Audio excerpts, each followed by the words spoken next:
Hello students,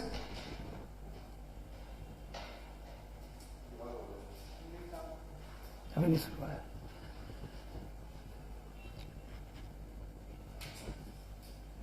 hello students, mission 50 के current affair series में आपका स्वागत है। और हम लोग आज फिर से कुछ महत्वपूर्ण करंट अफेयर के साथ उपस्थित हुए हैं और हम प्रतिदिन ये कोशिश करते हैं कि जो सबसे बेहतर हो पूरे भारत में सिविल सर्विसेज को लेकर सबसे बेहतर जो हो वो मैं कोशिश करता हूं। मेरी कोशिश होती है कि अधिकतम से अधिकतम जो भी करंट हो, जितने भी न्यूज़पेपर्स हैं, चाहे वो जनसत्ता है, दैनिक जागरण है, दैनिक भास्कर है, हिंदुस्तान है, टाइम्स ऑफ इंडिया है, इंडियन एक्सप्रेस है, हिंदू है, पीआईबी प्रेस इंफॉर्मेशन ब्यूरो का साइड है, पीएमओ का साइड है, जहां जहां से भी होता है मैं टटोल करके मेहनत करके काफी बेहतरीन करंट अफेयर आपके सामने लाता हूं।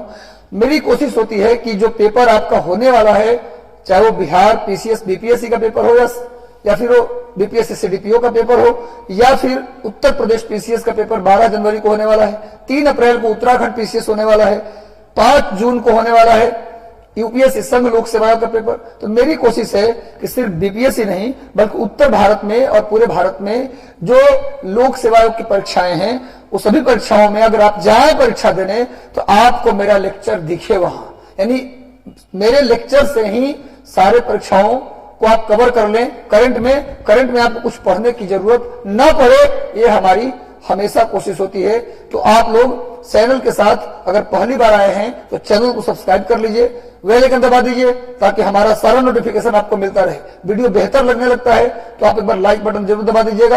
एक लड़के कम से कम 10 लोगों को शेयर करेंगे, कमेंट दिखा दीजिए।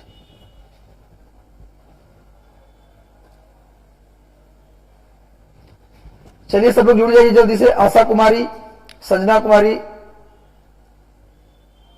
मिशन सर्विस, नीतू सिंह, जितने लोग जुड़े हैं सबको शुभकामनाएं, सबको ढेर सारी शुभकामनाएं और मन लगा के करना है।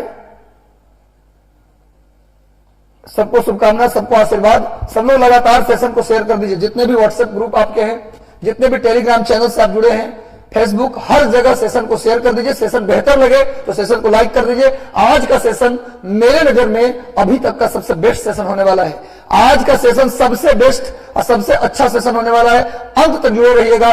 बेहतरीन करंट, हम लोग हर दिन एक नए रास्ते, एक नया मील का पत्थर कायम कर रहे हैं। हर दिन एक बेहतरीन पड़ाव पे हम लोग जा रहे हैं। तो लगातार सेशन के साथ जुड़ जाइए, सेशन को शेयर कर दीजिए और सेशन बेहतर लग रहा हो आपको तो सेशन को लाइक कर दीजिएगा। तो चलिए हम लोग आज का पहला करंट देखते हैं। आपका ज्यादा समय नहीं लेते हैं। आज का पहला करंट है चक्रवात वत सिराई। चक्रवात वत सिराई, चक्रवात वत सिराई आप सामने देख रहे हैं। चक्रवात वत सिराई हाल ही में कहां आया भाई? मेडागास्कर के तट पर। मेडागास्कर हिंद महासागर का एक द्वीप है। मेडागास्कर हिंद महासागर का एक द्वीप है, उसके तट पर उत्पन्न हुआ। कहां भैया? मेडागास्कर के तट पर। मेडागास्कर की राजधानी अंतानारियो है और इसकी जो करेंसी है अरियरे है और इसके राष्ट्रपति का नाम है रजोलिना। यानी मेडागास्कर के राजधानी का है अंतानारियो और करेंसी है अरियरे और यहाँ के राष्ट्रपति का नाम है एंड्री रजोलिना। मेडागास्कर हिंद महासागर में स्थित एक द्वीप है। अफ्रीका महादेश में, अफ्रीका कॉन्टिनेंट में हिंद महासागर में स्थित एक देश है मेडागास्कर। मेडागास्कर इसके अलावा और भी द्वीप है यहाँ पर। जैसे यहाँ पर अगर बात करें तो यहीं पर डियागो गार्सिया है। डियागो गार्सिया ये भी हिंद महासागर में। कई बार क्वेश्चन आ चुका है कि डियागो गार्सिया द्वीप किस महासागर में है। नोट कर लेना, डियागो गार्सिया ये भी हिंद महासागर में है। बीपीएससी में 2 से 3 बार रिपीट करके पूछा हुआ है कि डियागो गार्सिया आइलैंड कहां है, डियागो गार्सिया द्वीप कहां है, डियागो गार्सिया आइलैंड कहां है? तो यह हिंद महासागर में है। मेडागास्कर द्वीप कहां है? तो हिंद महासागर में है। नोट कर लीजिए। और अभी यहां पर जो तूफान आया है उसका नाम क्या है? वत सिराई। मेडागास्कर की राजधानी कहां है? तो अंतानारियो, करेंसी अरियरे और यहाँ के राष्ट्रपति का नाम है एंड्री रजोलिना। एंड्री रजोलिना यहाँ के राष्ट्रपति हैं। नोट कर लीजिएगा, ये अफ्रीका का मैंने मैप दे दिया है। अफ्रीका महादेश है, अफ्रीका महादेश का मैप है। बड़ा सा मैप मैंने लिया है ताकि आपको दिख जाए सारा कुछ इसके अंदर। आप देख सकते हैं मेडागास्कर के जस्ट सामने जो अफ्रीका का देश है उसका नाम है मोजाम्बिक। यहाँ पर साउथ अफ्रीका है। उसके अलावा अगर बात करें तो यहाँ बोत्सवाना है, यहाँ नामीबिया है। नामीबिया, बोत्सवाना और साउथ अफ्रीका, ध्यान दीजिए थोड़ा सा, मैं बता दूं आपको, नामीबिया, बोत्सवाना और साउथ अफ्रीका में एक डेजर्ट है। उस डेजर्ट का नाम है कालाहारी डेजर्ट। नोट कर लीजिए, कालाहारी मरुस्थल। नोट कर लो मेरे भाई, बहुत इंपॉर्टेंट। कालाहारी डेजर्ट कहां है? कालाहारी डेजर्ट कहां है? तो यह है भाई नामीबिया, बोत्सवाना और साउथ अफ्रीका। नामीबिया, बोत्सवाना और साउथ अफ्रीका में कौन सा डेजर्ट है? कालाहारी। यहां बूसमैन जनजाति रहता है। बूसमैन, नोट कर लीजिए, बहुत बार पूछा हुआ क्वेश्चन है। बूसमैन, बूसमैन ट्राइब कहां रहता है मेरे भाई? तो ये रहता है कालाहारी मरुस्थल में। कालाहारी मरुस्थल का विस्तार कहां है? तो नामीबिया, बोत्सवाना और साउथ अफ्रीका में। और अगर बात करते हैं नॉर्थ अफ्रीका की, अगर बात करते हैं नॉर्थ अफ्रीका की, तो नॉर्थ अफ्रीका में देखिए आ गया, एक बार देखिए तो इसको, एक सेकंड, फिर से हो जाना पड़ेगा क्या?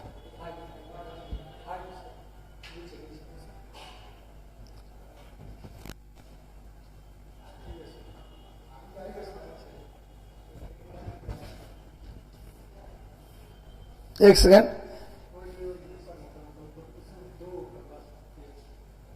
चलिए कोई दिक्कत नहीं है, थोड़ा सा कट गया था। देख लीजिए आप यहाँ पर उत्तर अफ्रीका की बात करें तो ये पूरा क्षेत्र, अगर बात करें आप सूडान तक, ये पूरा है सहारा डेजर्ट, सहारा मरुस्थल। ये पूरा कौन सा मरुस्थल है भाई? सहारा। उत्तर अफ्रीका में सहारा मरुस्थल है, नोट कर लीजिए। और सहारा मरुस्थल का जो लीबिया है, सहारा मरुस्थल का जो लीबिया है, वहीं पर दुनिया का सबसे गर्म स्थान अल जिजिया, अल जिजिया है। अल जिजिया, नोट कर लो, दुनिया का सबसे गर्म स्थान सहारा मरुस्थल में लीबिया में है, जिसका नाम है एल जिजिया। एल जिजिया, नोट कर लेना। एक्चुअली लिख ना पाओ, थोड़ा तेज से हो जाए तो स्क्रीनशॉट ले लिया करो। जो भी मैं लिखता हूं उसका स्क्रीनशॉट ले लो और बाद में उसको नोट डाउन कर लो। जो बता रहा हूं ये सबसे बेस्ट है। मेरी पूरी कोशिश है कि करंट के साथ साथ आपकी हिस्ट्री, आपकी ज्योग्राफी, आपकी पॉलिटी, आपकी इकोनॉमी और आपकी साइंस कंप्लीट, जो भी उस करंट से जुड़ता है, मेरी पूरी कोशिश है कि उसको कंप्लीट करवाया जाए। तो मेडागास्कर में एक साइक्लोन आया है जिसका नाम है एंटानारियो चौधरी। उसका चक्रवात का नाम है वत्सिराई, सॉरी, चक्रवात का नाम क्या है भाई? वत्सिराई। उसकी राजधानी है एंटानारियो, उसकी करेंसी आरआरए और उसके राष्ट्रपति हैं एंड्री राजोलिना। चलिए नेक्स्ट करंट की ओर बढ़ते हैं हम लोग। अगला करंट है, नेक्स्ट करंट है सेल्स फोर्स। सेल्स फोर्स एक ऑर्गेनाइजेशन है। सेल्स फोर्स एक ऑर्गेनाइजेशन है जिसने जारी किया है ग्लोबल डिजिटल स्किल, होगा यहां पर स्केल नहीं होगा, digital skill index, digital skill index जारी किया है। डिजिटल स्किल इंडेक्स जारी किया है 2022 का। उसमें भारत को मिला है पहला स्थान। चलो कोई इंडेक्स है उसमें पहला स्थान तो है ना। जनरली भारत का जो स्थान होता है काफी नीचे होता है। चलो कोई ना कोई इंडेक्स में इंडिया का पहला स्थान आया। डिजिटल स्किल को बढ़ावा देने में जो है भारत पहले स्थान पर है। अच्छा कोई बात नहीं है, तो याद कर लीजिए, डिजिटल स्किल को बढ़ावा देने में पहला स्थान किसका है? भारत का है। यानी ग्लोबल डिजिटल स्किल इंडेक्स में भारत को मिला है पहला स्थान। ये जारी कौन करता है? इंडेक्स सेल्स फोर्स जारी करता है। कौन जारी करता है? Sales force. नोट कर लीजिए। चलिए अगले करंट पर बढ़ते हैं हम लोग। नेक्स्ट करंट है नोबेल पुरस्कार विजेता और नोबेल पुरस्कार विजेता और HIV वायरस के खोजकर्ता वैज्ञानिक, इनका नाम है ल्यूक मैटेगनियर। ल्यूक मैटेगनियर, इनका हाल ही में निधन हो गया है। याद रखिए, नोबेल पुरस्कार विजेता मेडिसिन में नोबेल पुरस्कार विजेता ल्यूक मैटेगनियर, जो जिनका योगदान है HIV वायरस के खोज करता है, HIV वायरस के जिससे एड्स होता है, एड्स वायरस HIV के खोज करता है वैज्ञानिक ल्यूक मैटेगनियर। इनका हाल ही में निधन हो गया। सामने इनका फोटो आप देख रहे हैं, ल्यूक मैटेगनियर का पिक सामने देख लीजिए। इनका हाल ही में निधन हो गया। ल्यूक मैटेगनियर HIV वायरस का पता लगाए थे। इनको इसी बात के लिए नोबेल प्राइज भी मिला था, इसी बात को लेकर इन्हें नोबेल प्राइज भी दिया गया था। अगला करंट अफेयर है, एक बुक लिखा गया है अटल बिहारी वाजपेयी के ऊपर। एक बुक लिखी गई है अटल बिहारी वाजपेयी के ऊपर। बुक का नाम है अटल बिहारी वाजपेयी, किताब का नाम ही है अटल बिहारी वाजपेयी। इस किताब को लिखा है सागरिका घोष, एक पत्रकार है। सागरिका घोष एक पत्रकार हैं, उनके द्वारा एक किताब लिखी गई है अटल बिहारी वाजपेयी। अटल बिहारी वाजपेयी नाम से इनके द्वारा किताब लिखी गई है। सागरिका घोष का संबंध किससे है?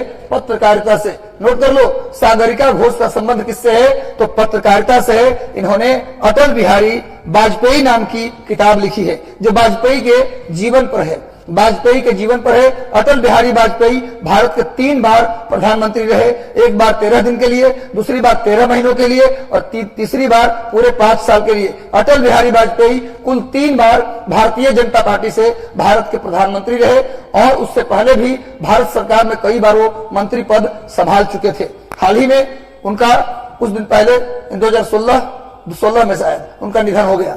क्लियर है? तो अटल बिहारी वाजपेयी पर किसने पुस्तक लिखी है? सागरिका घोष। किताब का नाम भी अटल बिहारी वाजपेयी ही है। अगला बुक है, किताब का नाम मैंने ले लिया है, अगला बुक है little boy of India. Little boy of India एक किताब लिखी है रस्किन बॉन्ड ने। किसने लिखी है? Ruskin bond. आप देखिए साहित्यकार हैं रस्किन बॉन्ड, एक प्रॉपरली एक साहित्यकार हैं। इनके द्वारा लिखी गई है किताब। क्या लिखी गई भाई? Little boy of India.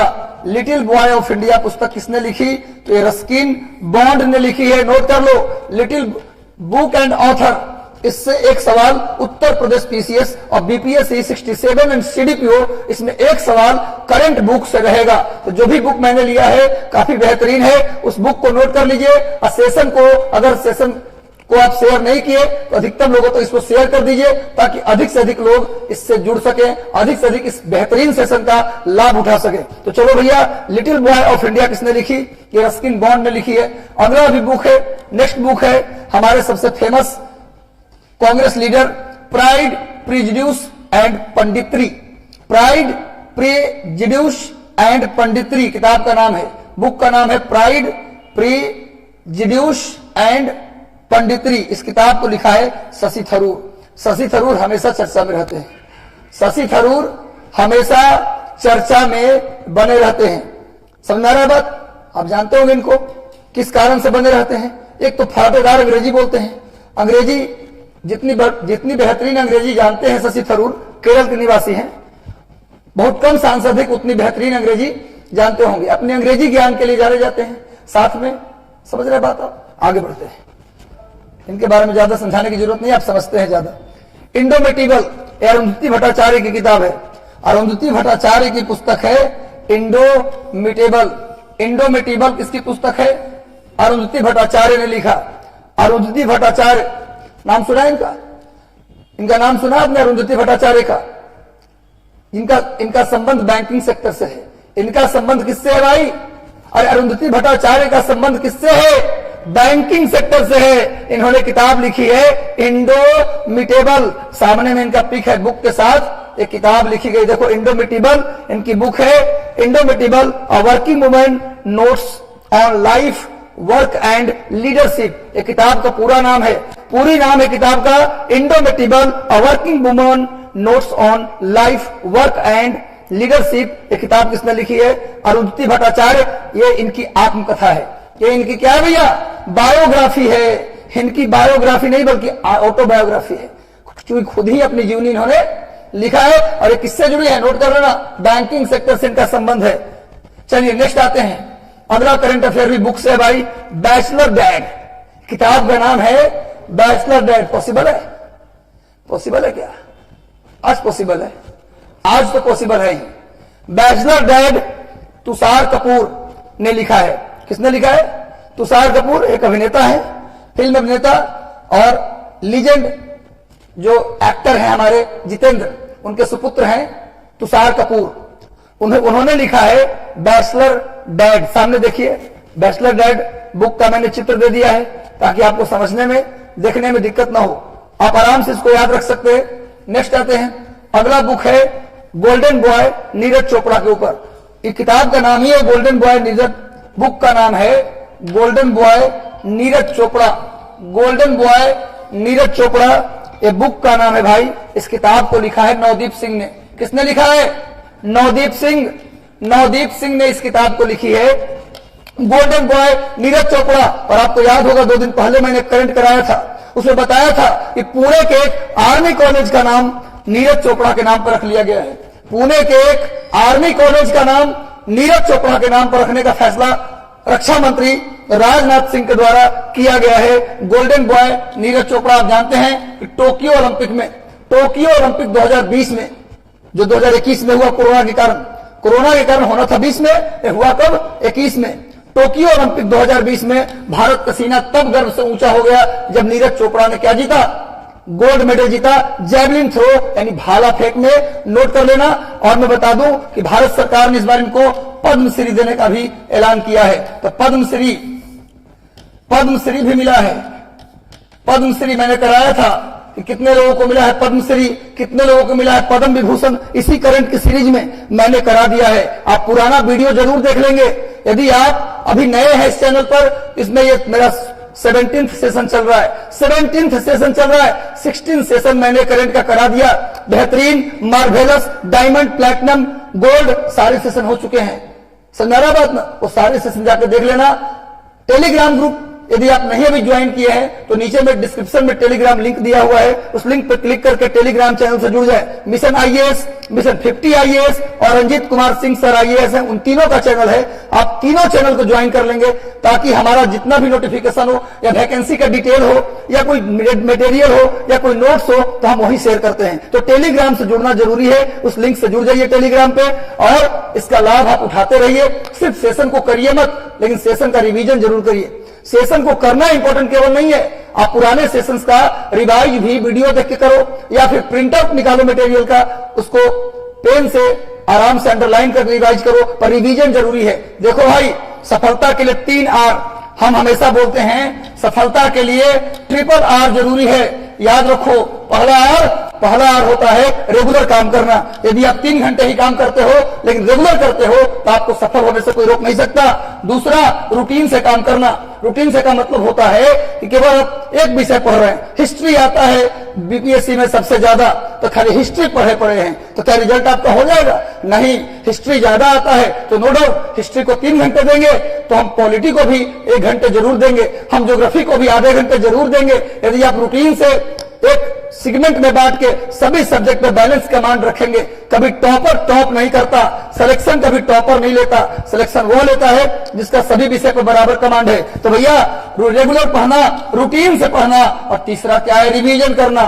तीसरा है रिवीजन। जो इन 3 R को ध्यान रख लिया उसका सिलेक्शन इस धरती पर कोई रोकने वाला नहीं है। तो ट्रिपल R, रेगुलर, रूटीन और रिवीजन। रिवीजन रिवीजन रिवीजन, मैं बार बार बोल रहा हूं, इस शब्द को मैं 3 बार बोल रहा हूं, रिवीजन रिवीजन रिवीजन। हफ्ते में अगर आप मंडे टू फ्राइडे पढ़ते हैं तो सैटरडे और संडे आप अपने आप को रिवीजन के लिए बुक रखिए। केवल रिवीजन करना है सैटरडे संडे, और फिर मंथ में 1 दिन पूरे महीने का रिवीजन करना है। तो रिवीजन करना बहुत जरूरी है। तो नीरज चोपड़ा के ऊपर एक किताब लिखी गई है जिसका नाम है गोल्डन बॉय नीरज चोपड़ा, नवदीप सिंह ने लिखा है। और भारत सरकार ने क्या दिया इनको? इस बार पद्मश्री दिया। और इस बार ओलंपिक का रिवीजन करवाता रहता हूं, मैं फिर करा देता हूं। नीरज चोपड़ा ने गोल्ड जीता ओलंपिक में जैवलिन थ्रो, भाला फेंक में। सिल्वर मेडल 2 आया।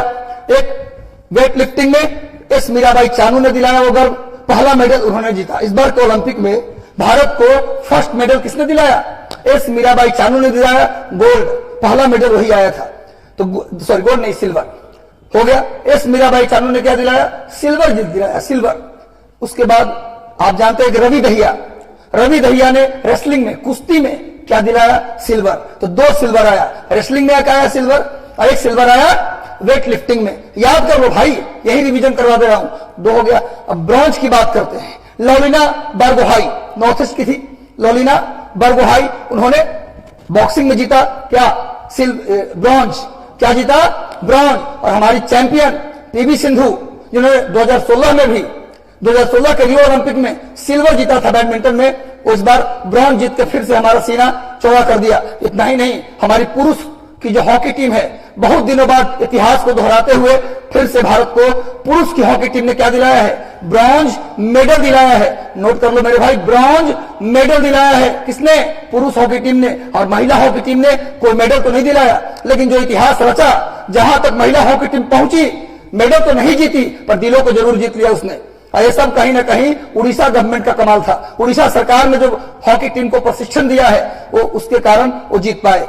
समझ में आ रहा है बात। तो ये सारे, एक और रेसलिंग में एक और ब्रॉन्ज आया जिसका नाम है बजरंग पूनिया। बजरंग पूनिया ने रेसलिंग 3 ब्रॉन्ज आया, रेसलिंग में आया, बॉक्सिंग में आया और 4 आया ना, रेसलिंग में आया, उसके बाद रेसलिंग के बाद बॉक्सिंग में आया, बैडमिंटन में आया, एक पुरुष हॉकी टीम। 4 क्या आया, ब्रॉन्ज, और 2 सिल्वर और 1 गोल्ड। टोटल कितने मेडल आए, 7। रिवीजन करवा दिया ताकि दिमाग का जो है ना बत्ती जला देते हैं, दिमाग की बत्ती जला दे। किसका प्रचार आता था हाल ही में, बताना किसका प्रचार आता था, किसने लिखा, नवदीप सिंह ने। ये दिमाग लगाते रहो। हाँ, जो भी मिंटोस खाओ, हम डेली मिंटोस खिलाते हैं आप लोगों को, और दिमाग की बत्ती जला देते हैं।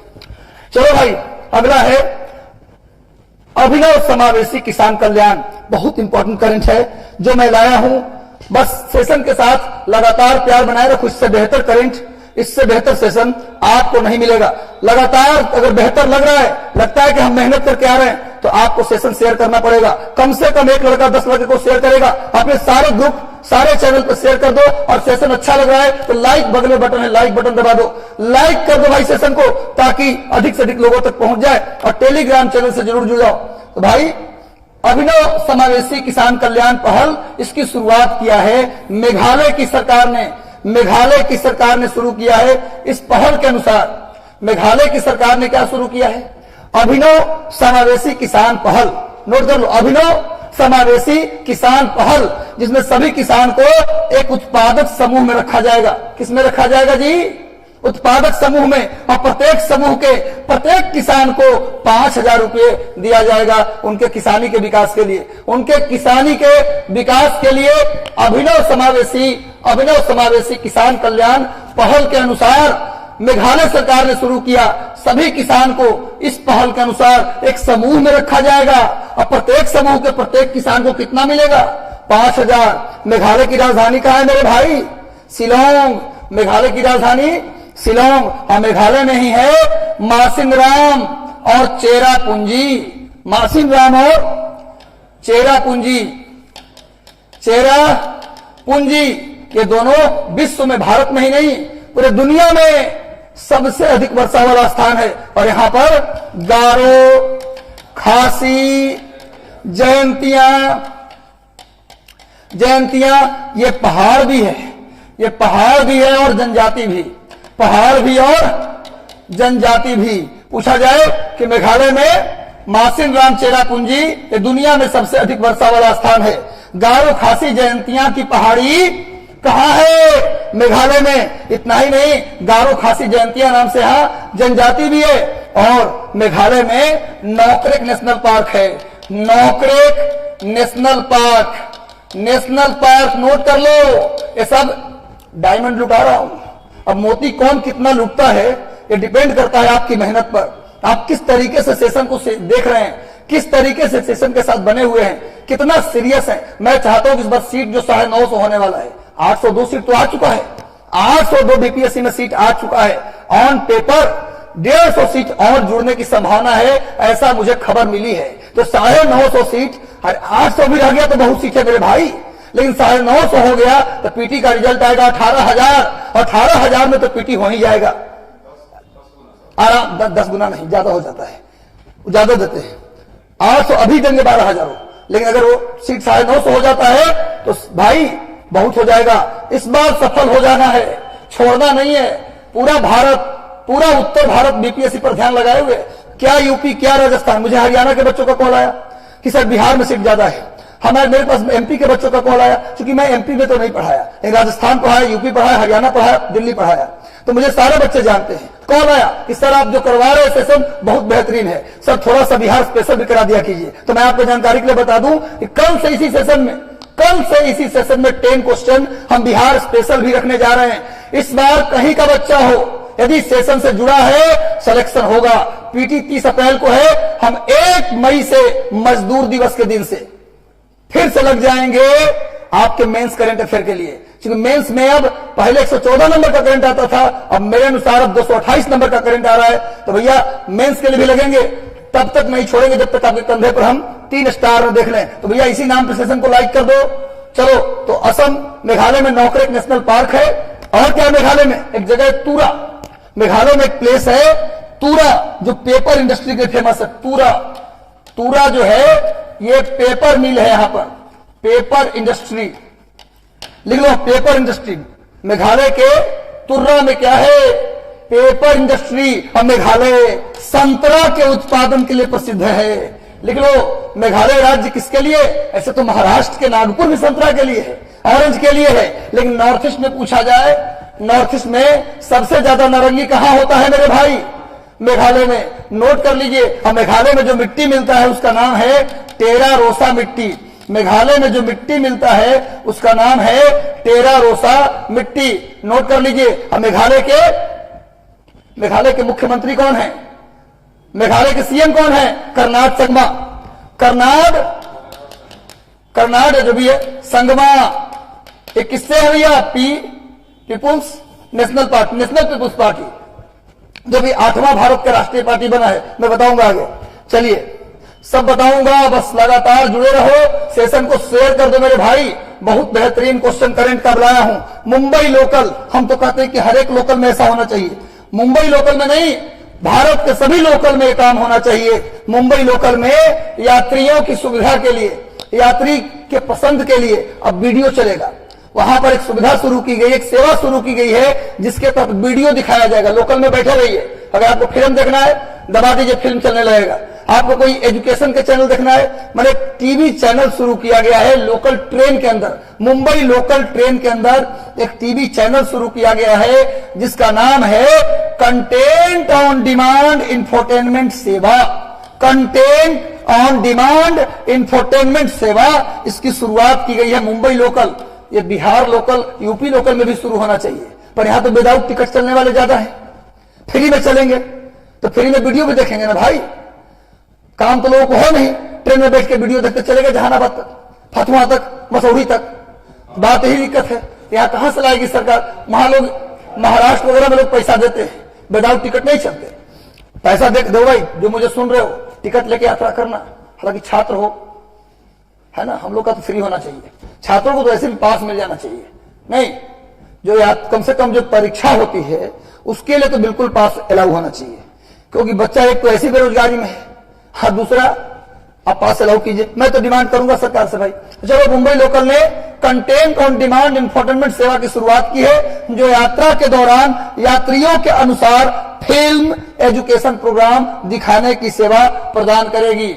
लोकल में, मुंबई लोकल में यात्रा करते समय आपको इसमें साइंस छोड़ दिया हूं, साइंस से जुड़ा हुआ भी चैनल होगा। उस चैनल को आप यहां पर देखिए, मुंबई लोकल का चित्र है, इस तरीके से बना हुआ है। एंजॉय करना है उसके लिए भी चैनल है, आप कपिल शर्मा शो खोल लीजिए, मूवी है तो मूवी देख लीजिए, शो कोई देखना है शो देख लीजिए, कुछ शॉपिंग का देखना है तो शॉपिंग का देख लीजिए। यही भाई दिया गया है मुंबई लोकल के द्वारा सेवा। बस ऐसे दबाइए वो खुल जाएगा, फिर दबाइए खुल जाएगा। समझ में आ रहा है बात, बहुत बेहतरीन है। वैसे भी महानगर की बात कुछ और होती है, जैसे पटना भी महानगर है, पता आपको, पटना महानगर है, पटना महानगर है भाई। बिहार का एकमात्र महानगर कौन है, पटना। महानगर की डिफिनेशन क्या होता है, ऐसे नगर जिसकी जनसंख्या कम से कम 10 लाख हो। अब बिहार की जनसंख्या 1990 से पहले ही पार हो गया 10 लाख के, अभी तो समझिए 3-4 महानगर लेकर घूम रहा है ना। एकमात्र महानगर पटना, बिहार में एक ही महानगर है। सबसे ज्यादा महानगर उत्तर प्रदेश में, नोट कर लो, जीके है। सबसे ज्यादा महानगर उत्तर प्रदेश में, जिसका ट्रिक है, जिसका मेरे भाई एक ट्रिक है, कावाल एम, कावाल KAVALMG, एक ट्रिक है। सबसे ज्यादा 7 7 महानगर, 7 मेट्रो सिटी कहां है? उत्तर प्रदेश में। सबसे ज्यादा बिहार में तो एक ही है, तो क्या ट्रिक बता रहे? पटना, वैसे भी कर दीजिएगा। और झारखंड में 2 मेट्रो सिटी, कौन कौन? टाटा और धनबाद। रांची उसका मेट्रो सिटी नहीं है, रांची राजधानी है वहां का, लेकिन मेट्रो सिटी में नहीं आता। हो सकता है इस बार की जनगणना में आ जाए, लेकिन अभी तक झारखंड में 2 मेट्रो सिटी है, यानी 10 लाख की जनसंख्या वाला 2 नगर है झारखंड में, जमशेदपुर और धनबाद। और बिहार में 1 पटना, और यूपी में 7। कौन कौन? के से हो गया कानपुर, के से कानपुर, ए से इलाहाबाद, इलाहाबाद, वी से वाराणसी, फिर ए से आगरा, आगरा, अगला एल से लखनऊ, लखनऊ, और एम से मेरठ, मेरठ, अजी से गाजियाबाद, गाजियाबाद। नोट कर लो, नोट कर लो, जितनी एक्स्ट्रा बात बताता हूं ना, नोट कर लो। बता तो रहा हूं कि बस इससे बाहर नहीं आएगा, ये गारंटी। अगर कॉन्फिडेंस से बोल दिया तो यहां से बोल दिया, यहां से नहीं बोल रहा हूं, होगा, इसी में से होगा। बस सेशन के साथ जुड़े रहो, फॉलो करते रहो, और सेशन को शेयर करते रहो लगातार। मैक्सिमम लोगों तक सेशन को शेयर कर दो, क्योंकि आज के सेशन से बेहतर सेशन नहीं मिलने वाला है कहीं भी आपको, किसी भी जगह पे। तो चलो भाई, इस बार मुंबई लोकल ने शुरू किया, देखते बिहार लोकल में भी शुरू करवाते हैं, सरकार से लोग डिमांड करवाते हैं। बजाज समूह के पूर्व चेयरमैन राहुल बजाज का निधन हो गया है। ये नेहरू जमाने के थे, ये नेहरू जी के जमाने के उद्योगपति थे, 83 साल के थे, 83 ईयर ओल्ड थे। पंडित जवाहरलाल नेहरू के जमाने के उद्योगपति राहुल बजाज, बजाज समूह के पूर्व चेयरमैन, इनका डेथ हो गया। अभी जान रहे, लगातार डेथ का सिलसिला चल रहा है। प्रवीण कुमार सोबती, जो भीम का रोल करते थे, उनका डेथ हो गया। लता दीदी, सबकी फेवरेट, उनका डेथ हो गया। और ये राहुल बजाज भी चले गए। तो क्या करिएगा? ये मर्तलोक इसका नाम है, नाम ही है इसका, जीवन लोक नहीं नाम है। धरती का नाम क्या है? मृत्यु लोक, क्योंकि यहां आदमी मरने आता ही है। यहां आने का मकसद एकमात्र क्या होता है? मरना। तो फिर दिक्कत क्या है? एक दिन सबको जाना है, पर लता दीदी आप थी, हैं, और हमेशा सबके दिलों पर रहेंगी जब तक आपके संगीत रहेंगे। गम में, खुशी में, जन्मदिन से लेकर के हर फंक्शन में आपके गीत बजते रहेंगे। और आप गई हैं, लेकिन अपने संगीत के माध्यम से लोगों के दिलों में रहेंगी। तो राहुल बजाज जी, नोट कर लीजिएगा, बजाज समूह के पूर्व चेयरमैन, इनका डेथ हो गया है। और लता दीदी के बारे में करंट बताया था कि मध्य प्रदेश सरकार उनकी स्टैचू लगाने जा रही है। कहां? जल्दी उत्तर दो, कमेंट करके बताओ। लता दीदी का मूर्ति मध्य प्रदेश सरकार कहां लगाने जा रही है? जल्दी उत्तर दो, मैं देख रहा हूं। जल्दी उत्तर दो मेरे भाई, जल्दी सभी लोग उत्तर दो। लता दीदी का मूर्ति, स्टैचू कहां लगने जा रहा है? एमपी के सरकार ने कहां लगाने का फैसला किया? प्रेमचंद्र जी बोले हैं इंदौर, बिल्कुल सही। सलोनी Paul, family would, Prabhat Kumar ji, Arjun, Ashwin, सबने सही दिया उत्तर। रिंकी कुमारी, नुसरत, जय कुमार जी, चंदा कुमारी, सभी का सही उत्तर है। सभी लोग सही उत्तर पढ़ रहे हो तुम लोग, चलो शाबाशी। मेरे तरफ से आप लोगों को ढेर सारा शाबाशी, शुभकामनाएं। आप मेहनत कर रहे हैं, इसके लिए मुझे खुशी मिला कि चलो आप लोगों ने उत्तर दिया है। सबका उत्तर सही है। अगले करंट पे चलते हैं हम लोग। नेक्स्ट करंट क्या है? पॉलिटिक्स से लिया हूं, इस समय काफी चर्चा में है। देखो, पूरी जो जियो पॉलिटिक्स है दुनिया की, अभी गर्म चल रहा है। 2 मैटर को, 3 मैटर को लेकर। एक मैटर तो रूस का है, रूस का मैटर जान रहे हैं। उधर यूक्रेन पर हमला करने की बार बार चेष्टा कर रहा है, उधर से अमेरिका उसको रोक रहा है, ब्रिटेन रोक रहा है, जर्मनी ने भी कोशिश किया कि रोके, फ्रांस भी कोशिश कर रहा है कि हम रोके। और इधर क्वाड की मीटिंग चल रही है, क्वाड के बीच विदेश मंत्रियों की चतुर्भुज संवाद, जिसमें 4 देश हैं। कौन कौन? जापान, ऑस्ट्रेलिया, भारत और अमेरिका। ये चतुर्भुज संवाद 4 लोगों का है। चीन को हिंद प्रशांत क्षेत्र में जवाब देने के लिए एक संगठन बना था, क्या नाम था उसका? चतुर्भुज सुरक्षा संवाद। पूरा नाम है क्वाड्रिलेटरल सिक्योरिटी डायलॉग। पूरा नाम क्या है? क्वाड्रिलेटरल सिक्योरिटी डायलॉग, चतुर्भुज सुरक्षा संवाद। उसकी मीटिंग हो रही है। कहां?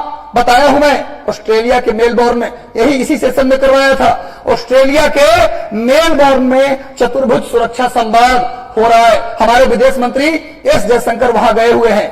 यह भी चल रहा है। और तीसरी तरफ परमाणु अप्रसार को रोकने के लिए अमेरिका के द्वारा एक वार्ता शुरू की गई है। कहां? ऑस्ट्रिया के वियना में। मैं भी ये भी बताया, ऑस्ट्रिया के वियना में जिस दिन वो मीटिंग शुरू हुआ, उसके एक दिन पहले मिसाइल छोड़ देता है कौन? ईरान। ईरान मिसाइल छोड़ देता है, उत्तर कोरिया तो कुख्यात विख्यात, उसका बातें छोड़िए, वो कब क्या छोड़ देगा। चलती ट्रेन से मिसाइल टेस्ट किया है उत्तर कोरिया, चलती ट्रेन से मिसाइल टेस्ट कर लिया, ट्रेन में से मिसाइल छोड़ दिया, उसका बातें छोड़िए। लेकिन ईरान जिसको रोकने की कोशिश की जा रही है अमेरिका के द्वारा, पश्चिमी देशों के द्वारा, उसने परमाणु अप्रसार को लिए, परमाणु प्रसार को रोकने के लिए जो वियना में वार्ता हुई, उस वार्ता के एक दिन पहले ही मिसाइल छोड़ के बता दिया कि वार्ता करने से कोई फायदा नहीं है। हमने बताया था आपको। तो 3 जगह पूरा जियो पॉलिटिक्स गर्म है इस समय, पता नहीं क्या हो जाएगा। कुछ लोग कह रहे हैं कि विंटर ओलंपिक 20 फरवरी को खत्म हो रहा है, बीजिंग में विंटर ओलंपिक होने जा रहा है, बीजिंग में विंटर ओलंपिक होने जा रहा है, शीतकालीन ओलंपिक का उसका इंतजार कर रहा है रूस। वो खत्म होगा, अब लड़ाई शुरू कर देगा। अब क्या होगा भगवान जाने। लड़ाई हुआ तो हमको लगता है वर्ल्ड वार पहुंचेगा। वो छोटा मोटा लड़ाई होने वाला नहीं, पर होगा नहीं, लोग मना लेंगे रूस को। ये सब होते रहता, दबंगई दिखा। देखो अमेरिका के सामने क्या चुनौती, 3 लोग लड़ रहे हैं, 4 लोग, दुनिया का हीरो। बट समझो बात को, सेशन के साथ जुड़े रहो, बीपीएससी मेंस में काम आएगा। 4 देश पूरे दुनिया के बादशाह बनने के लिए काम कर रहे हैं। उनको लगता है कि मैं रहूं हीरो, हम जो कहें दुनिया हमारी बात माने। कौन कौन? पहला अमेरिका, जो वर्तमान में बादशाह है, जो वर्तमान में नो डाउट सबसे बड़ा बादशाह अमेरिका है। चाहे पूंजी से लेकर के, डॉलर से लेकर के, व्यापार से लेकर के, हथियार से लेकर के, संसाधन से लेकर के, रूस कुछ भी कर ले, लेकिन अमेरिका है हीरो, तो है, मानना पड़ेगा। तो अमेरिका के सामने चुनौती है उसको मेंटेन रखने की, इसलिए अमेरिका पगलाया हुआ है, कहीं दूसरा ना मेरा स्थान ले ले। दूसरा है रूस, जो अमेरिका के बाद सबसे बड़ा हीरो माना जाता है। तो बार बार कहीं ना कहीं हमला करने की कोशिश करता है, घेरने की कोशिश करता है। जैसे मान लीजिए कि एक दादा बैठा है यहां पर, और हम भी कम दादा नहीं है, तो उसके सामने कुछ ऐसा करेंगे जिससे कि पड़ोसी मान ले कि ना जी तुम्हारे सामने कर दिया जी, करने दो यार, बदमाश है थोड़ा, क्या करिएगा। तो कहने का मतलब रूस दिखाता है कभी कभी, रूस है अमेरिका की टक्कर देने वाला रूसी है, लेकिन वो अभी अमेरिका के बाद सुपर पावर आता है। तो कोशिश में है कि हम कुछ ऐसा कर जाए कि अमेरिका को लोग दादा मानना बंद करके हमको मान लें। अमेरिका की चुनौती क्या है कि हम मेंटेन रखे दादागिरी। रूस कह रहा है कि तुम मेंटेन रखो, तुम्हारी मेंटेनेंसी को तोड़ के हम बन जाए दादा। 2 पॉइंट रूस के सामने चुनौती। फ्रांस, जो सेकेंड वर्ल्ड वॉर से पहले तक दुनिया का दादा हुआ करता था, इंग्लैंड के साथ, ब्रिटेन के साथ फ्रांस दुनिया का दादा हुआ करता था तब 1939 यानी वर्ल्ड वॉर सेकेंड से पहले तक। लेकिन अब फ्रांस अभी क्या किया है, जब किसी से रूस मानने को तैयार नहीं हुआ कि हम कर देंगे, यूक्रेन को हम बता देंगे, हम तैयार था मारने को, तो अंतिम में फ्रांस के राष्ट्रपति इमैनुअल मैक्रोन वो कह रहे हैं कि हम रूस से बतियाएंगे, ऐसा कुछ नहीं करने देंगे रूस को हम। तो कोशिश में है कि रूस को हम मना लेंगे तो कुछ ओहदा मेरा बढ़ेगा। इतना ही नहीं, फ्रांस देखिए हर मैटर में बढ़ रहा है। अभी बिहार नहीं, भारत को क्या दिया, 36 राफेल विमान दिया। 36 राफेल किसने दिया? फ्रांस ने। कल के करेंट में मैंने बताया है कि 42 इंडोनेशिया को भी बेच रहे हो। दुनिया में अपना हथियारों का बाजार कायम करने की कोशिश में कौन है? फ्रांस। तो फ्रांस कोशिश में है कि हथियार से लेकर, इकोनॉमी से लेकर 1939 से पहले वाला जो मेरा पोजीशन था फिर से आ जाए। चौथा कौन है भैया? 4 बता चीन। चीन कह रहा है कि हम भी कम नहीं है किसी से, किसी का औकात तो फरियाद है हमसे आकर के, वो भी अपना लगा पड़ा है। सब जो एशिया प्रशांत क्वाड चल रहा है ना, वो सब समझिए कि किसके लिए हो रहा है? चीन के लिए। सारा बाराती किसके लिए बुलाए गए हैं? चीन के लिए। अकेले तहलका मचा के रखा हुआ पूरा हिंद प्रशांत क्षेत्र में। तो चारों की समस्या समझ में आ गया, चारों की पॉलिटिक्स समझ में आपको आ गया कि नहीं आ गया? तो समझो भैया, अभी अमेरिका में एक नीति जारी हुआ है, एक पॉलिसी जारी हुआ है। उस पॉलिसी का नाम है मेरे भाई, उस पॉलिसी का नाम है हिंद प्रशांत नीति। हिंद प्रशांत नीति। नीति को जारी करने का एकमात्र उद्देश्य है चीन को कंट्रोल में रखना। चीन को कंट्रोल में रखने के लिए अमेरिका ने बहुत दिनों से नीति जारी करने की कोशिश कर रहा था, लेकिन अब वो नीति जारी कर दिया है।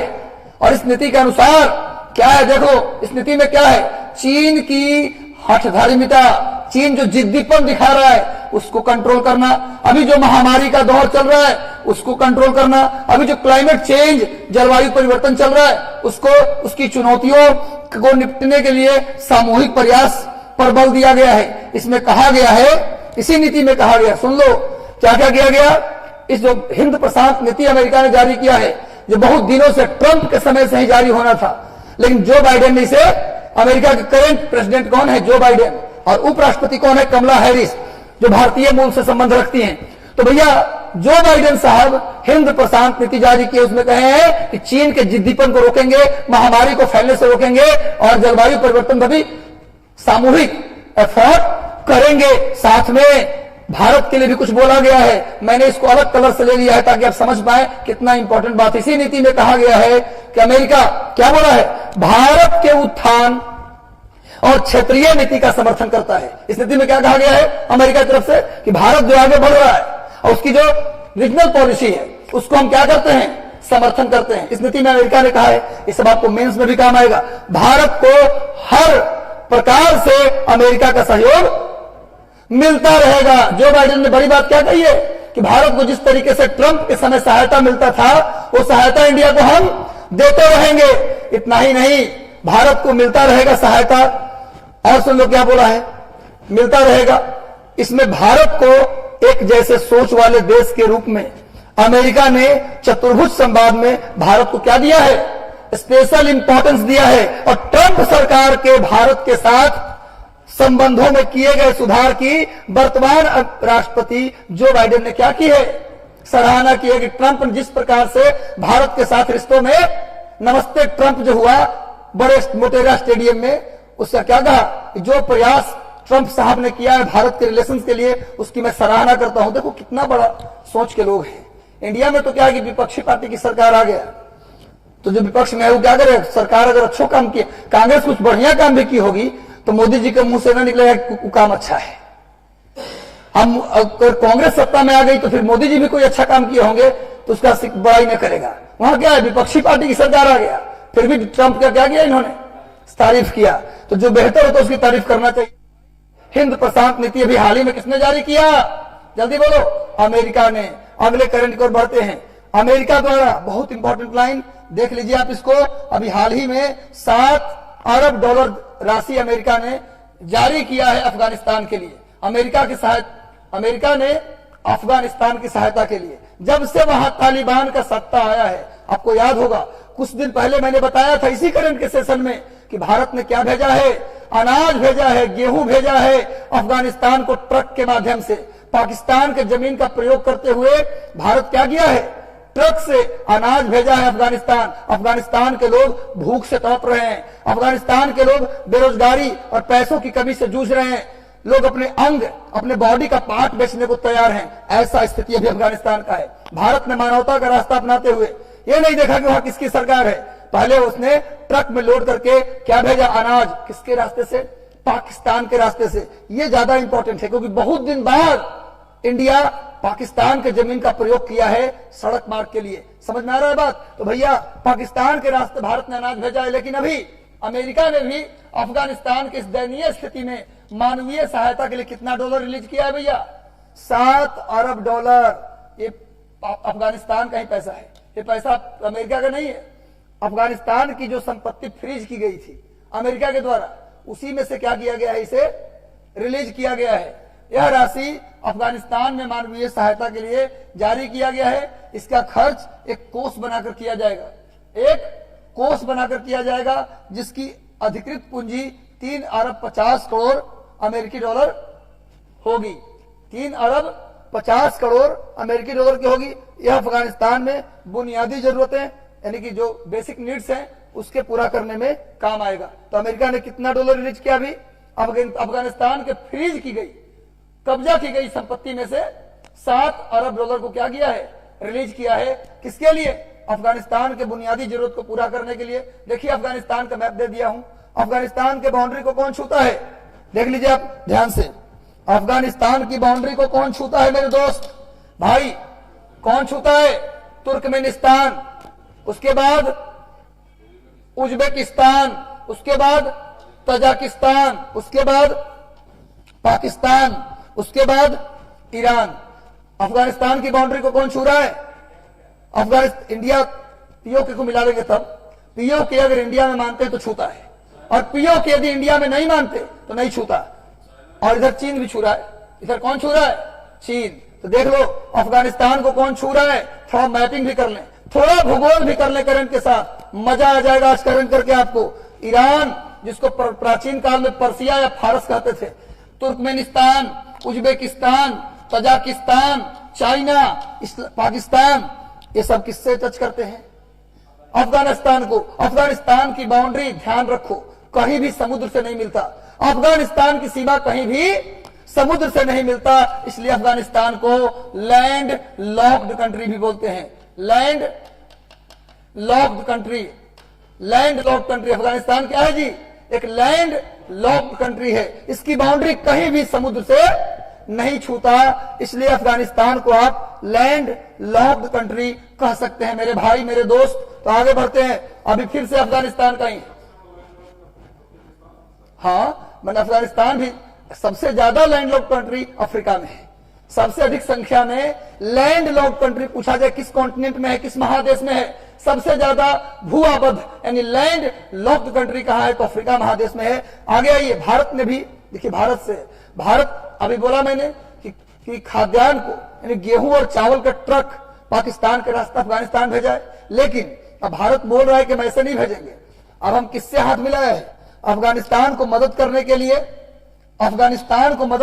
लिए, हाल ही में भारत ने संयुक्त राष्ट्र खाद्य कार्यक्रम यानी FAO, क्या है भैया, फूड एंड एग्रीकल्चर ऑर्गेनाइजेशन, इसका हेडक्वार्टर कहां है भाई? रोम। इटली की राजधानी रोम में है।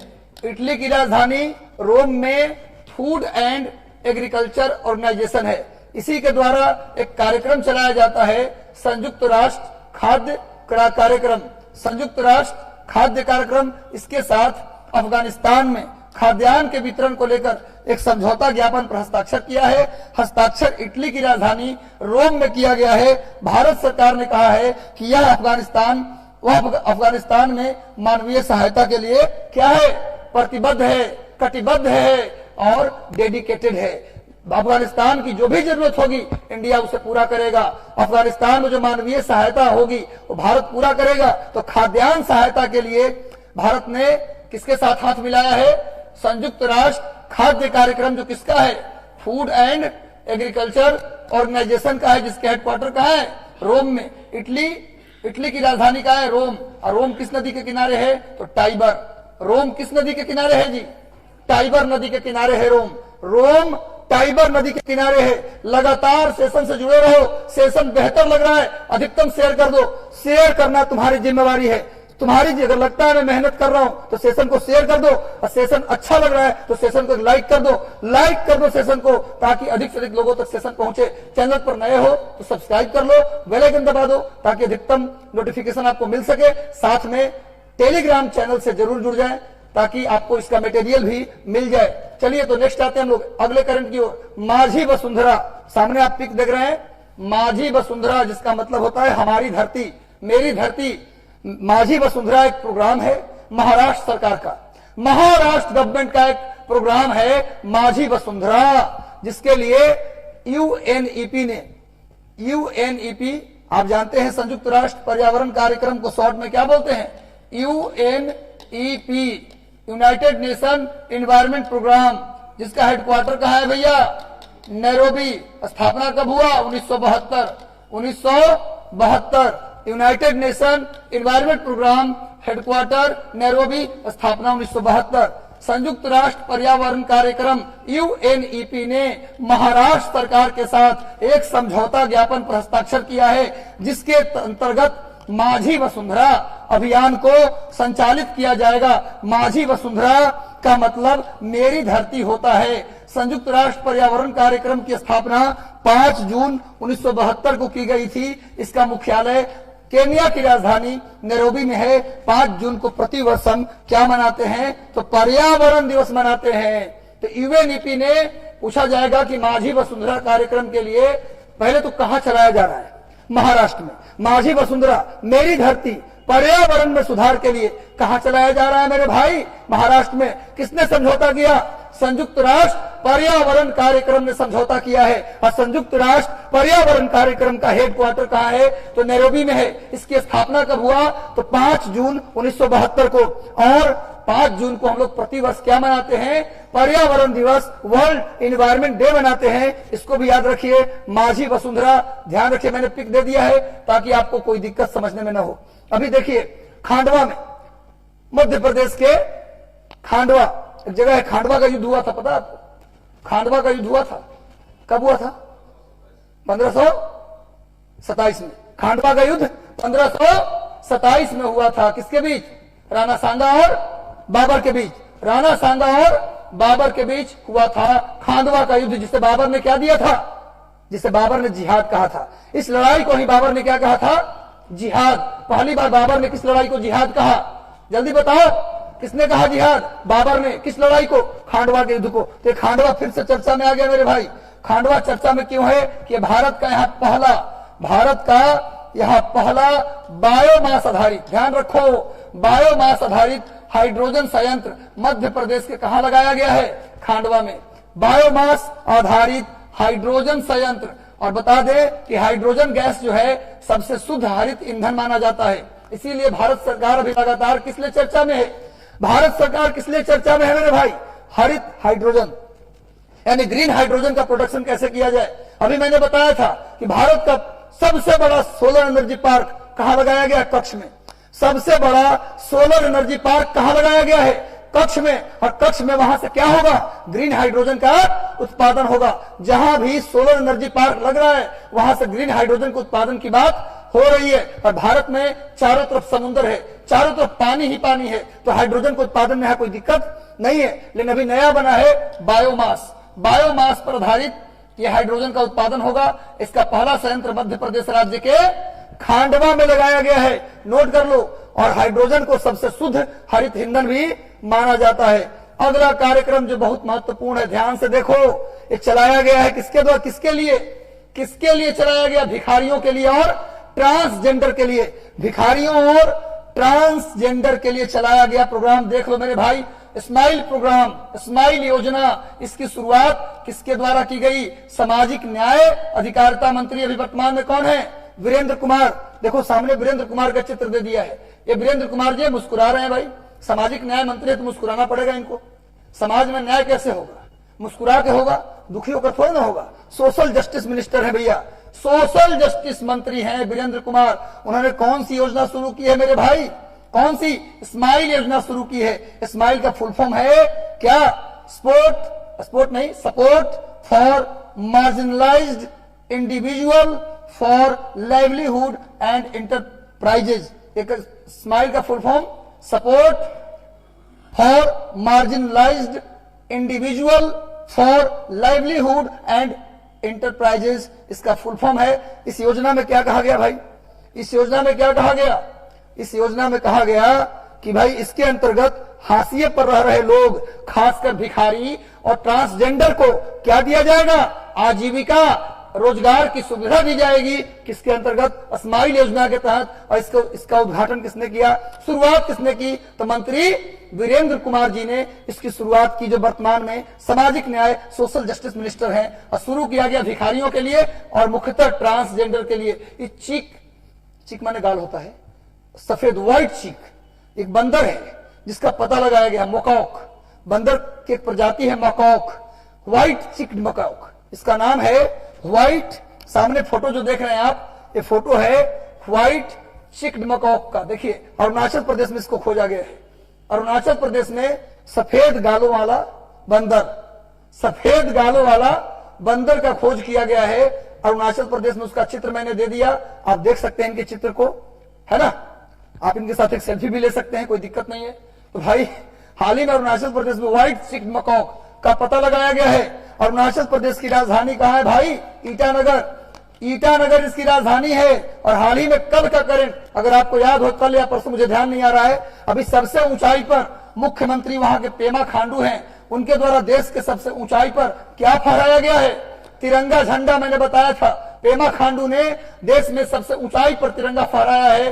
पेमा खांडू जो कि वर्तमान में अरुणाचल प्रदेश के मुख्यमंत्री हैं और इसकी राजधानी ईटानगर है। और यहीं पर तवांग मठ है। तवांग बौद्ध धर्म का तवांग मठ पूछता है कई बार, बौद्ध धर्म का तवांग मठ। तवांग मठ कहां है भाई? नोट कर लो, अरुणाचल प्रदेश में तवांग मठ, अरुणाचल प्रदेश में। अरुणाचल प्रदेश में और क्या है? नोट कर लो मेरे भाई, क्या है? नामदफा नेशनल पार्क, नामदफा राष्ट्रीय उद्यान। नोट कर लो नामदफा राष्ट्रीय उद्यान कहाँ है?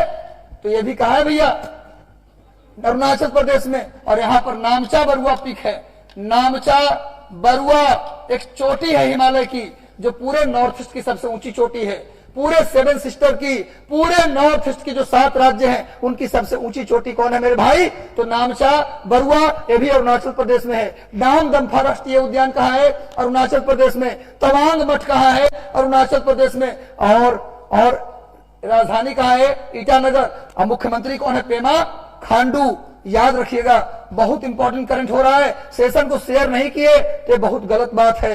सेशन शेयर कर देना है अपने अपने सारे ग्रुप मेंबर के पास, सारे मित्रों के पास। इसी एनर्जी के साथ हर दिन शाम 5:30 से 6 के बीच हम आपके लिए लाइव आएंगे, इसी ऊर्जा के साथ हर दिन, तब तक जब तक कि आपका प्री न हो जाए। लगातार हमारी कोशिश है कि 5 जनवरी नहीं, मतलब आप कर सकते हैं, यहां तक जनवरी 2021 से लेकर अप्रैल 15 2022 तक का करंट हमारी कोशिश है एक एक करंट चुन के करा दूं, ताकि आपको किसी बुक या किसी मैगजीन की जरूरत ना पड़े। फिर भी मेरा राय है कि एक न्यूज़पेपर आप पढ़ें, डेली एक न्यूज़पेपर आप पढ़ें, एक मैगजीन फॉलो करें। ये मेरा राय है। अगर नहीं पढ़ेंगे तो काम हो जाएगा, लेकिन फिर भी राय है कि आप पढ़ें। चलिए भाई, अगला करंट है 35वां अफ्रीकी संघ शिखर सम्मेलन। अभी अफ्रीकन यूनियन, जिसमें टोटल 55 कंट्री हैं। अफ्रीकन यूनियन में कितने देश हैं जी? 55 देश हैं। अफ्रीकन यूनियन का हेडक्वार्टर इथियोपिया की राजधानी आदिस अबाबा में है। इथियोपिया की राजधानी आदिस अबाबा है।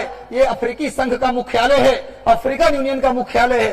35वां अफ्रीकी संघ शिखर सम्मेलन का आयोजन इथियोपिया की राजधानी आदिस अबाबा, जहां इसका मुख्यालय है, जहां अफ्रीकी संघ का हेडक्वार्टर है, वहीं इसकी मीटिंग भी इस बार की गई है। अफ्रीकी संघ का जो हेडक्वार्टर है कहां है भाई? इथियोपिया की राजधानी आदिस अबाबा। और इस बार आदिस अबाबा जो इसका हेडक्वार्टर है, वहीं इसका समिट किया गया है। कौन सा? 35वां। और अफ्रीकी संघ में कुल कितने सदस्य हैं मेरे भाई? देख लो, अफ्रीकी संघ में कुल कितने मेंबर हैं? दिखाई दे रहा है 55 देश। अफ्रीकन यूनियन में कितने देश हैं? 55। हेडक्वार्टर कहां है? तो आदिस अबाबा। ये कहां की राजधानी है? इथियोपिया। कहां की राजधानी है भाई? तो इथियोपिया। और इथियोपिया का पुराना नाम क्या है मेरे भाई? अबिसीनिया। इथियोपिया का पुराना नाम क्या है? अबिसीनिया। नोट कर लो, डायमंड लुटा रहा हूं आपके लिए, हीरे लुटा रहा हूं, सोना और चांदी इसकी कोई औकात यहां नहीं है भैया। यहां डायमंड और प्लेटिनम चल रहा है, लूट लो, नहीं मिलेगा इसके बाद। इथियोपिया का पुराना नाम अबिसीनिया। और यही का रहने वाला था याकूत। याद है, जो सबसे प्रिय गुलाम था रजिया सुल्तान का। रजिया सुल्तान का सबसे प्रिय गुलाम कौन था? याकूत। नाम सुना है? जिसे रजिया सुल्तान ने, क्या नहीं सुना है? पढ़े होंगे आप मेडिवल हिस्ट्री। उसमें रजिया सुल्तान ने उसे अश्व विभाग, हॉर्स डिपार्टमेंट का चीफ बनाया था, जिसका नाम था अमीर आखूर। अमीर आखूर एक पद हुआ करता था, घोड़ा विभाग का हेड आखूर। घोड़ा विभाग का जो मुखिया होता था, उसका पद का नाम क्या था? अमीर आखूर। अमीर आखूर रजिया सुल्तान ने किसे बनाया था? याकूत को। ऐसा मानते हैं कि रजिया इससे प्रेम भी करती थी, अब विवाह भी करना चाहती थी, लेकिन 2-3 लोग और विवाह करना चाहते थे, तो उसको मरवा दिए, याकूत मारा गया। क्वाड्रिलेटरल लव में क्या होता है? अगर आप एक प्रेमिका है या 3 प्रेमी है, तो किसी को तो हटना पड़ेगा, या तो ऐसे हट जाइए तो मारे जाएंगे। नहीं भाई, तो याकूत कहां का था भाई? अबिसीनिया। इथियोपिया का रहने वाला कौन था? याकूत। देखो ये सामने फोटो मैंने दे दिया है। अफ्रीकन यूनियन के बेटी का 55 देश है, तो 55 लोग हैं खड़े। आगे बढ़ते हैं भाई, नेक्स्ट आओ। अगला करंट है सोना गोल्ड की खरीदारी के मामले में दुनिया का दूसरा बड़ा बैंक बन गया आरबीआई। दुनिया का दूसरा बड़ा सेंट्रल बैंक कौन बन गया? आरबीआई गोल्ड खरीद के मामले में भारत का केंद्रीय bank reserve bank of India दूसरे नंबर पे आ गया। दूसरे नंबर पर, पहले स्थान पे कौन है? Central bank of Thailand. Gold खरीदने के मामले में लिस्ट जारी किया गया। गोल्ड कौन सबसे ज्यादा खरीदा है?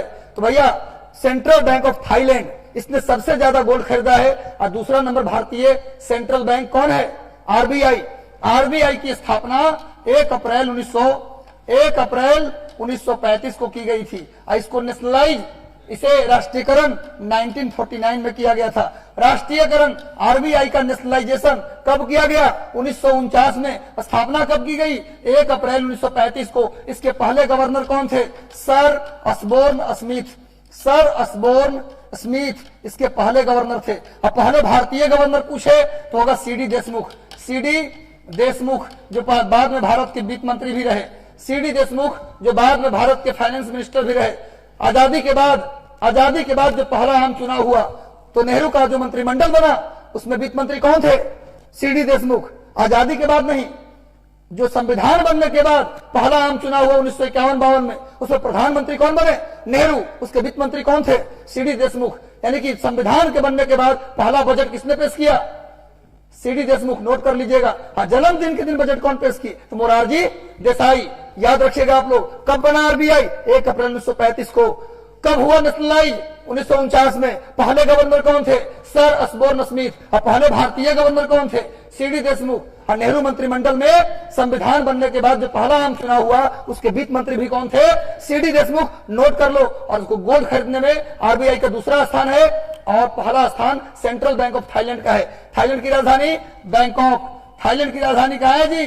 बैंकॉक। और इसका करेंसी क्या है? इसकी करेंसी है थाईलैंड की भाट। क्या करेंसी है भैया? भाट। भाट इसकी मुद्रा है। थाईलैंड की करेंसी क्या है जी? भाट। और भारत की करेंसी क्या है? रुपया। भारत की क्या भैया? रुपया। भारत की करेंसी क्या है? रुपया। और थाईलैंड की करेंसी क्या है? भाट। हालांकि भाट सस्ता है, यानी 1 रुपया लेके जाइएगा तो 10-15 भाट मिल जाएगा आपको। समझा रहा बात? इन थाईलैंड में दिए जाकर होटल बुक करते हैं, यहां घूमने जाते, इसलिए थाईलैंड का सफर माना जाता है सस्ता। आप थाईलैंड पहुंच गए ना तो आपको क्या मिलेगा? वहां सब कुछ सस्ता मिलेगा। होटल, खाने का सब सस्ता, क्योंकि आप यहां से 1 रुपया लेके जाएंगे तो 10 रुपया उसके बदले हो जाएगा। वहां का 10 रुपया। और वहां पर 10 रुपया का मतलब, अगर वहां पर मतलब वहां भी तो अपना करेंसी को बैलेंस किया ही होगा लोग अपने अनुसार, तो वहां पर आपको क्या मिलेगा? यहाँ के हिसाब से जैसे मिलता है 250 में जो होटल का रूम मिलता है, वहां मिल जाएगा आपको कितना? उससे कर दीजिए, 10 से भाग दे दीजिए, 25 रुपया में आपको होटल का कमरा मिल जाएगा। जितना दिन रहिए आराम से, कोई दिक्कत नहीं है। और टेलीविजन सस्ता, तो वहां से आप ले आइए। लैपटॉप सस्ता, इलेक्ट्रॉनिक आइटम सस्ता, पर एक से ज्यादा ले आ नहीं सकते आप। ज्यादा लाइएगा तो कस्टम वाले पकड़ लेंगे, और पकड़ लेंगे तो टेबी उनको भी दीजिए, तभी वो छोड़ेंगे आपको। कुछ पैसा दीजिए तब छोड़ेंगे। तब ना कस्टम एक्साइज में लोग जाना चाहता है कि उसमें इंस्पेक्टर बन गया तो भी छाप देंगे। भारत में तो ज्यादा तो लोग छापने के लिए नौकरी करते हैं, सरकारी नौकरी छापने के लिए। वो डिपार्टमेंट मिले जिसमें कुछ आए। समझा रहा है बात में? क्योंकि इतनी कम सैलरी करेगा क्या? इतनी कम सैलरी काम लोग का चलता ही नहीं है ना। काम न चलता है तो आदमी 2 ही काम करता है, या तो चोरी के लिए हाथ बढ़ा देता है या भीख के लिए हाथ फैला देता है। नहीं जी, तो यही बात है। भारत सरकार में इतनी कम सैलरी है कि लोग करे क्या? टेबल के नीचे से लेता है। बाकी सरकारी आदमी सुन रहे हैं सब, क्या कहें? बहुत लोग क्यों जी? सही बोल रहा हूं कि नहीं बोल रहा हूं? बात सही है कि नहीं? तीसरा पॉइंट वो भी है कि शादी विवाह करने के लिए भी कुछ लोग नौकरी करते हैं दहेज के लिए। बढ़िया दहेज मिल जाएगा, नौकरी हो जाएगा तो। चलो भाई आगे बढ़ते हैं। पर दहेज बुरी बात है, जो सुन रहे हो कोई दहेज नहीं लेगा। और सब जुड़े रहो सेशन से, सेशन को शेयर नहीं कर, इसका दुख है बाबू। बेहतर करा रहा हूं और फिर भी सेशन तुम लोग शेयर नहीं करते हो। आलसी हो तुम लोग, लेजी हो। लेजी नहीं चलेगा। अगर आप चाहते हो सर पसीना बहा रहे हैं इस ठंडी में भी, तो आपको शेयर करना पड़ेगा, सेशन को लाइक करना पड़ेगा मेरे भाई। चलो 35वां अंतर्राष्ट्रीय पुस्तक मेला पश्चिम बंगाल के कोलकाता में हुआ। दिल्ली पुस्तक मेला इस बार रद्द कर दिया गया। दिल्ली का पुस्तक मेला इस बार रद्द कर दिया गया। पश्चिम बंगाल के कोलकाता में अंतर्राष्ट्रीय पुस्तक मेला का आयोजन किया गया, जिसमें फोकस कंट्री किसको रखा गया? फोकस कंट्री किसको बनाया गया? बांग्लादेश। इस बार के कलकत्ता पुस्तक अंतर्राष्ट्रीय मेले, Calcutta international book fair, Calcutta international book fair का फोकस कंट्री कौन था? बांग्लादेश। नोट कर लो, सामने में पिक दिया हूं। कोलकाता, बांग्ला भाषा में कुछ लिखा है, मुझे समझ नहीं आ रहा क्या लिखा है, पर कलकत्ता बुक फेयर का चित्र है ये। कोलकाता बुक फेयर का चित्र है। मेरा सबसे जो फेवरेट फेयर होता है वो बुक फेयर। पर पता नहीं, दिल्ली था तो प्रगति मैदान चला जाता था, पटना में सुनता था गांधी मैदान में लगता है। जब से पटना आया हूं तब से कोरोना वायरस ने कहर ढाया हुआ है, तो कभी पटना आने के बाद कहीं बुक फेयर देखा नहीं। पर मेरा सबसे बड़ा मेला जो है बुक फेयर है भैया, सबको जाना चाहिए। अगर आपको मिले मौका बुक फेयर में जाने का तो जरूर जाओ। चलो, सड़क परिवहन राजमार्ग मंत्री कौन है? नितिन गडकरी। नितिन गडकरी, इनको कल मैंने बताया था, इनको माधवराव लिमिये पुरस्कार मिला है। कल मैंने बताया था कि इनको माधवराव लिमिये पुरस्कार मिला है, याद होगा आप लोगों को। अब इन्होंने क्या किया है? इन्होंने पर्वतमाला योजना की शुरुआत की है। पर्वतमाला किस लिए शुरू किया है भाई? पर्वतीय दुर्गम क्षेत्रों में रोपवे के माध्यम से यातायात को सुगम बनाया जाएगा। रोपवे, सामने फोटो दिखा दिया हूं। रोपवे, पर्वतीय क्षेत्र जहां सड़क नहीं बन सकते वहां पर रोपवे लगा करके एक पहाड़ से दूसरे पहाड़ तक जाया जा सकेगा। इस योजना का नाम है पर्वतमाला योजना। पर्वतमाला योजना यानी पर्वत को क्या पहनाया जा रहा है? माला पहनाया जा रहा है। पर्वत को क्या पहनाया जा रहा है? माला। तो पर्वतमाला में क्या होगा? रोपवे लगेगा, रस्सी के माध्यम से एक पहाड़ से दूसरे पहाड़ तक आप जा सकते हैं। नितिन गडकरी जी ने इसको किया है। और हाल ही में नितिन गडकरी को क्या मिला है? 18वां। कल भी बताया था, फिर बताता हूं। मैं जानबूझकर आपका रिवीजन कराता रहता हूं ताकि पुरानी को आप याद रखें। 18वां माधवराव लिमये पुरस्कार मिला है नितिन गडकरी साहब को। चलिए अगले करंट को बढ़ते हैं। नेक्स्ट करंट है भारतीय रिजर्व बैंक के द्वारा 14 से 18 फरवरी अभी होने जा रहा है। आज 13 तारीख है, कल से शुरू होगा। 14 से 18 फरवरी 2022, 14 से 18 फरवरी 2022 के बीच क्या चलाया जाएगा? वित्तीय साक्षरता सप्ताह। वित्तीय साक्षरता सप्ताह मनाया जाएगा। वित्तीय साक्षरता सप्ताह मनाया जाएगा मेरे भाई। वित्तीय साक्षरता सप्ताह 14 फरवरी से 18 फरवरी के बीच वित्तीय साक्षरता सप्ताह मनाया जाएगा, जिसका थीम क्या होगा मेरे भाई? Go digital go secure. Go digital, digital हो जाओ, सिक्योर हो जाओ। Go digital go secure. इस बार के डिजिटल यानी वित्तीय financial literacy week, financial literacy week, वित्तीय साक्षरता सप्ताह फाइनेंशियल लिटरेसी वीक मनाया जाएगा 14 to 18 फरवरी के बीच। और इसका थीम होगा गो डिजिटल गो सिक्योर। सेशन को लगातार शेयर कर दो और सेशन से जुड़े रहो। लगातार सेशन से जुड़ो, एक से एक करंट, मार्वेलस करंट आपके लिए आ रहा है भाई। चलो इस बार का सबसे इंपॉर्टेंट है, अभी तक जो भी मैंने करंट कराया उसमें सबसे महत्वपूर्ण करंट ये है। देखो मेरे भाई, वर्ष 2022 का पहला उपग्रह छोड़ा जा रहा है। कब छोड़ा जाएगा? वैलेंटाइन डे के दिन, 14 फरवरी वैलेंटाइन। क्यों भाई, कुछ याद हो या ना हो, वैलेंटाइन वीक हमको याद रहता है। डे नहीं, पूरा वीक। हर दिन हम कुछ ना कुछ मनाते हैं, हर दिन ही कुछ ना कुछ मनाते हैं। लेकिन सुन लो, अगर आप रियल में अपने किताब के साथ वैलेंटाइन डे नहीं मना रहे हो तो समझ लो कि इतना बढ़िया सीट है बीपीएससी में, हाथ से निकल जाएगा, हाथ से निकल जाएगा। वो 7 दिन नहीं जाता इंसान, वो 7 दिन नहीं अपना खर्च करता, बल्कि पता नहीं वो 7 साल खर्च कर लेता है। इसलिए भैया मेरा ये कहना है कि अभी कुछ दिन किताब के साथ मना लो वैलेंटाइन डे, सबसे बढ़िया रहेगा। तो वर्ष 2022 का पहला उपग्रह 14 फरवरी को इसरो के द्वारा कल लॉन्च किया जाएगा। किससे लॉन्च किया जाएगा भाई? तो ये PSLV C52 नोट कर लो, लॉन्च किया जाएगा। उसका नाम क्या दिया गया है? उसका नाम दिया गया है अर्थ ऑब्जर्वेशन सैटेलाइट। उसका नाम है अर्थ ऑब्जर्वेशन सैटेलाइट। ये बहुत इंपॉर्टेंट करंट है, इसको तो आप कर ही लीजिए। 2022 का पहला सैटेलाइट क्या है भैया? अर्थ ऑब्जर्वेशन सैटेलाइट, और PSLV C52 के द्वारा छोड़ा जाएगा। ये भी नोट कर लीजिए। वर्तमान में एस सोमनाथ, ये भी नोट कर लो, वर्तमान में एस सोमनाथ को इसरो का चीफ बनाया गया है। इसरो का चीफ किसे बनाया गया? नोट कर लो। अभी के सिवान थे, उनके जगह पर कौन बन गए हैं? इसरो का चीफ कौन बन गया है?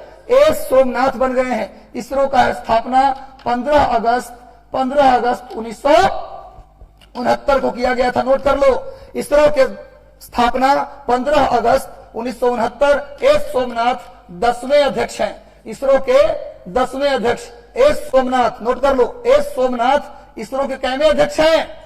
वर्तमान में वो 10वें अध्यक्ष हैं। इसरो के पहले अध्यक्ष कौन थे? विक्रम साराभाई।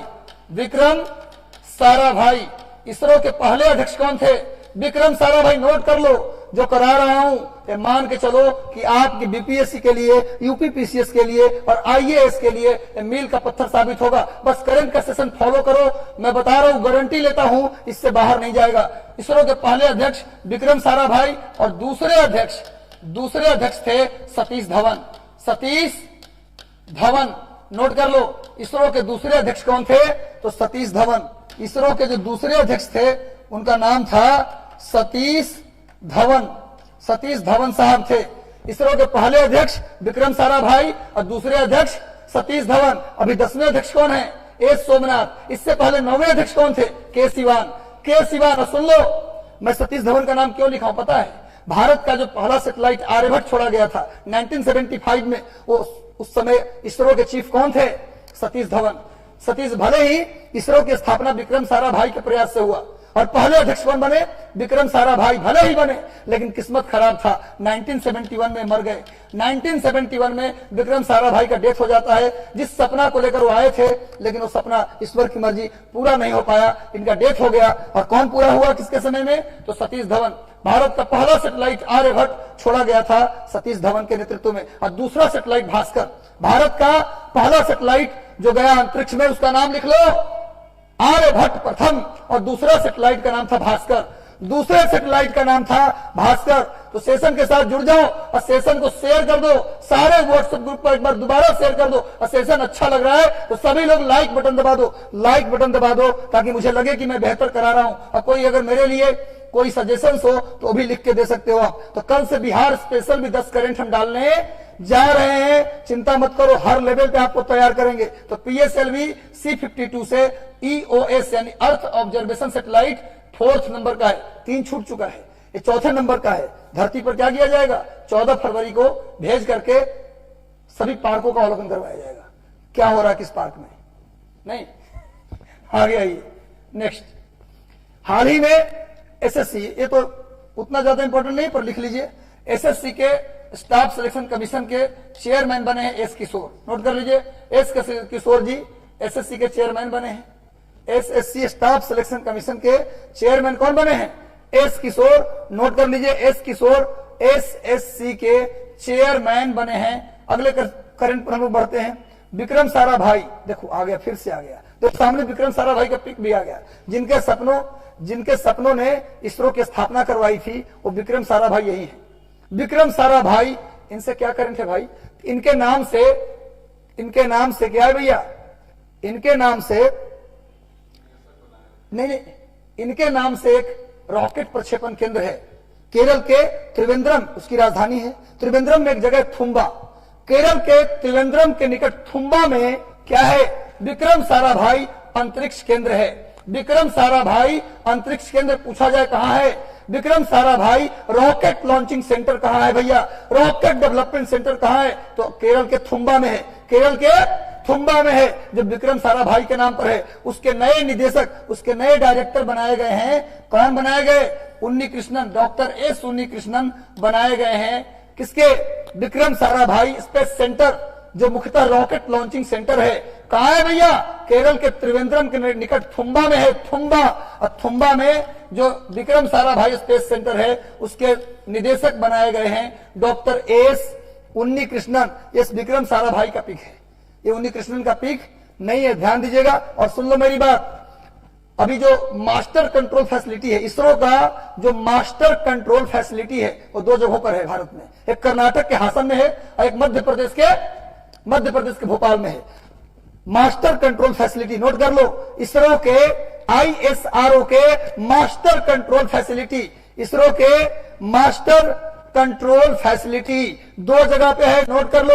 एक कर्नाटक के हासन में और दूसरा मध्य प्रदेश के भोपाल में। मध्य प्रदेश के भोपाल में, अब भोपाल में क्या है? भोपाल को मध्य प्रदेश में झीलों का शहर कहा जाता है। भोपाल को मध्य प्रदेश में झीलों का शहर कहा जाता है, ये भी नोट कर लीजिएगा। और मध्य प्रदेश में क्या है भाई? भोपाल की, मध्य प्रदेश की जो राजधानी है वो भोपाल में है। नेक्स्ट आइए, नेक्स्ट करंट अफेयर देखते हैं क्या है। विक्रम साराभाई भारतीय अंतरिक्ष अनुसंधान संगठन के पहले अध्यक्ष थे। अच्छा, ये तो दिया गया है, केवल वही जो मैंने बताया, थुम्बा में है हेडक्वार्टर। S सोमनाथ को इसरो का क्या बनाया गया है? अगला चीफ। ये वही जो मैंने डिस्कस किया वही है। नेक्स्ट आते हैं, अगला करंट। चीन ने पाकिस्तान को, दोनों में बहुत जुगलबंदी चल रहा है, दोनों जुगलबंदी, तुम हमारे हो हम तुम्हारे हैं, हम तुम्हारे लिए तुम हमारे लिए, फिर जमाने का क्या है ना जी, हमारा ना हो। तो भैया आपको नहीं पता कि हम तुम्हारे लिए और तुम हमारे लिए, अगर आप नेपाल और चीन के साथ कर रहे हैं तो कब वो किसके साथ चला जाए आपको नहीं पता है। आपको नहीं पता चीन अभी क्या किया हालत, श्रीलंका को जाके पूछिए, न रोए बन रहा है न गाय बन रहा है, कुछ नहीं बन रहा है, न हंसे रोए बीच की स्थिति में पड़ा हुआ है श्रीलंका। हम क्या बोले, वही चीन की स्थिति है। देखिए क्या कर रहा है चीन। पाकिस्तान को चाइना पाकिस्तान इकोनॉमिक कॉरिडोर के डेवलपमेंट के लिए दूसरा किस्त दिया है, दूसरी किस्त $60 बिलियन की जारी किया है। दूसरा किस, चीन पाकिस्तान इकोनॉमिक कॉरिडोर, देखिए सामने इसका चित्र दे दिया हूं। चीन के जो सिनजियांग प्रांत है वहां से ग्वादर, ये ग्वादर एक जगह है, ग्वादर पोर्ट, इसका डेवलपमेंट भी किसने किया है? चीन ने किया है। चीन ने पाकिस्तान के ग्वादर बंदरगाह का विकास किसने किया? पाकिस्तान के ग्वादर बंदरगाह का विकास किसने किया? चीन ने।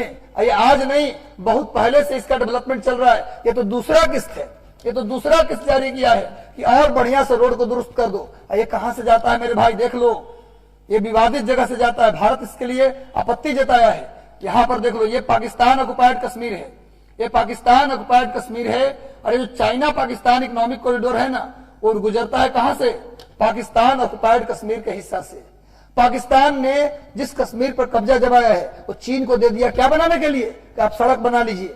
ये तो अजीब बात है, मेरा जमीन पर कब्जा किया, वो जमीन बेचना भी शुरू कर दिया है। अगर आपके जमीन पर कोई अवैध कब्जा करके बेचने लगे भी तो बर्दाश्त के बाहर हो जाता है। तो भैया ये सिनजियांग प्रांत से ग्वादर बंदरगाह तक आता है ये सड़क। इस सड़क का मैंने चित्र बनाया है। भारत ने इस सड़क के लिए आपत्ति जताया है, लेकिन पाकिस्तान बड़ी खुश हो रहा है कि भैया हमने तो 60 अरब डॉलर, 60 बिलियन डॉलर ले लिया है चीन से। लेकिन अभी चीन ने, अभी हाल ही में, मैंने पिछला करंट आप देखिएगा, उसने घोषणा किया है चीन ने कि हम जो है ग्वादर में अपना एक सैनिक अड्डा बनाएंगे। बताइए, चीन के सैनिक पाकिस्तान में आके रहेंगे, इससे भी बड़ी कोई गुलामी होती है क्या? किसी और देश के सैनिक हमारे देश में काहे रहेगा? इतना कर्जा ले लिए हैं कि अब चीन जो चाहेगा वो करिए। अभी पाकिस्तान को पता नहीं चल रहा है अगले 10 साल बाद उसके साथ क्या होने वाला है। अमेरिका से संबंध तो टूट गया, चीन उनको थप्पड़ थप्पड़ मारेगा, पटक पटक के मारेगा। पूरा देश में पाकिस्तान में चीने रहेगा, देखिएगा आप। नेक्स्ट आओ, पाकिस्तान के ग्वादर बंदरगाह चीन ने विकसित किया और ईरान का चाबहार बंदरगाह भारत ने विकसित किया है। ग्वादर बंदरगाह के जवाब में, नोट कर लो, ग्वादर बंदरगाह के जवाब में चाबहार ये बंदरगाह है ईरान का, इसको विकसित किया है किसने? भारत ने। भारत ने, और भारत का इरादा वैसा नहीं है। भारत का इरादा है कि बस उसका हम उपयोग करेंगे, लेकिन कोई किसी को डोमिनेट नहीं करेंगे। चीन वाली भारत की स्थिति नहीं है, क्योंकि हम लोग किसी देश पर कब्जा नहीं करते। हम कब्जा करवाते जरूर हैं कि आओ मेरे देश में कब्जा कर लो, लेकिन किसी पर कब्जा हम आज तक नहीं किए हैं। बड़प्पन वाली बात है भी। चीन ने हम पर कब्जा कर लिया, खुशी खुशी स्वीकार कर लिए। पाकिस्तानों कब्जा कर लिया। हम कब्जा करवाते हैं अपने देश की जमीन को, करते नहीं है। कितना महानता हमारे अंदर है। महानता मानते हैं इसको आप? नेहरू के कबूतर को उड़ाने की जरूरत है, मोदी जी थोड़ा सा उड़ाए हैं, देखिए क्या होता है आगे। चीन के चाबहार बंदरगाह आरपीएफ ने शुरू किया। देखो अगला करंट है आरपीएफ ने अभी शुरू किया है भैया, रेलवे प्रोटेक्शन फोर्स आरपीएफ ने ऑपरेशन आहट शुरू किया है। नोट कर लो, क्वेश्चन आ सकता है, बड़ी इंपॉर्टेंट। नोट करो, ऑपरेशन आहट की शुरुआत किसने की? तो ये किया भैया रेलवे प्रोटेक्शन फोर्स ने किया। ऑपरेशन आहट की शुरुआत किस लिए? मानव तस्करी को रोकने के लिए, खासकर बच्चों और महिलाओं की तस्करी, खासकर बच्चों, नोट कर लो मेरे भाई, बच्चों और महिलाओं की जो तस्करी हो रही थी, खरीद बिक्री, बंगाल से, झारखंड से या गरीब स्टेट से लड़कियों को उठाकर जाकर दिल्ली में, कलकत्ता में, मुंबई में, मद्रास में जो बेच देते थे, जो बच्चों को उठाकर उनको पढ़ाने के बजाय उनको कहीं बेच दिया जाता था, इसको बोलते हैं मानव तस्करी। इसको रोकने के लिए ऑपरेशन आहट शुरू किया है रेलवे सुरक्षा बल, रेलवे प्रोटेक्शन फोर्स के द्वारा। ऑपरेशन आहट, नोट कर लो, ये शुरू किया गया है। नेक्स्ट आते हैं, अगले करंट की ओर बढ़ते हैं हम लोग। हाल ही में भारतीय सेना ने एक मिसाइल खरीद बनाने का समझौता किया है, Konkurs M anti tank guided missile. इसका नाम नोट कर लीजिए, कोंकर्स, यही मेन है, Konkurs M anti tank guided missile. इसके डेवलपमेंट के लिए भारत डायनेमिक्स लिमिटेड के साथ 3131 करोड़ का समझौता किया है। भारतीय सेना किसके साथ समझौता किया? इस मिसाइल को बनाने के लिए भारतीय सेना, इंडियन आर्मी ने समझौता किया है भारत डायनेमिक्स लिमिटेड से। 3131 करोड़ रुपए का समझौता किया है किसने? भारतीय सेना ने, Konkurs M anti tank guided missile के विकास के लिए। देखिए सामने में इस मिसाइल का चित्र मैंने दे दिया है ताकि आपको यह याद रहे कि भारतीय सेना ने किसको टेंडर दिया है? भारत डायनेमिक्स लिमिटेड को टेंडर दिया है कि भैया बना के हमको दीजिए। आगे आइए, अभी बहुत बढ़िया प्रयास कर रही है दिल्ली सरकार। दिल्ली सरकार ने कहा है कि भाई हम क्या करेंगे, एक सड़क बनवाएंगे जिसको बोला जाएगा ओलंपिक बीथी या बुल्लेवार्ड। इसका नाम दिया जाएगा ओलंपिक बीथी या बुल्लेबार्ड, इसकी शुरुआत दिल्ली सरकार ने किया है। इसके तहत 900 मीटर लंबी सड़क बनाई जाएगी जिसमें ओलंपिक पदक जीतने वाले की मूर्ति लगाई जाएगी। दिल्ली सरकार ने क्या किया है, भारत में, दिल्ली में, खास करके दिल्ली में 900 मीटर लंबी, लगभग 1 किलोमीटर, 900 मीटर लंबी एक सड़क बनाई जाएगी जिस पर ओलंपिक पदक विजेताओं के सम्मान में क्या लगाई जाएगी, उनकी मूर्ति लगाई जाएगी। 900 मीटर लंबा सड़क बनेगा जिसका नाम क्या दिया गया, ओलंपिक बीथी या बुल्लेबार्ड। इसके तहत सारे ओलंपिक विजेताओं की उस सड़क पर क्या लगाई जाएगी, मूर्ति। आगे आते हैं, ऐसा होना चाहिए। जो लोग हमारे देश के सम्मान में कुछ कर आते हैं दुनिया में, उनका सम्मान तो होना चाहिए, चाहे वो किसी भी फील्ड से हो, खाली क्रिकेट से नहीं, सभी खेल को सम्मान मिलना चाहिए। चलिए, Africa cup of nation football tournament ये किसने जीता है, सेनेगल ने जीता है। Senegal, Africa cup of nation football tournament किसने जीता है, सेनेगल। सेनेगल की राजधानी कहां है, डकार। नोट कर लीजिए, सेनेगल की राजधानी कहां है, डकार। सामने देखिए सेनेगल का मैप दिखा दिया हूं, ये डकार लिखा हुआ है, एकदम से अटलांटिक महासागर के तट पे है। सेनेगल किसके तट पे है भाई, अफ्रीका, यानी पश्चिम अफ्रीका का देश है सेनेगल। वेस्ट अफ्रीका में एक देश है सेनेगल जिसकी राजधानी डकार है, और डकार, इसकी राजधानी अटलांटिक महासागर के तट पर है। देख लीजिए सामने, डकार अटलांटिक महासागर के तट पर है। ये पूरा सेनेगल है। सेनेगल के जस्ट ऊपर कौन सा देश है, मॉरिटानिया।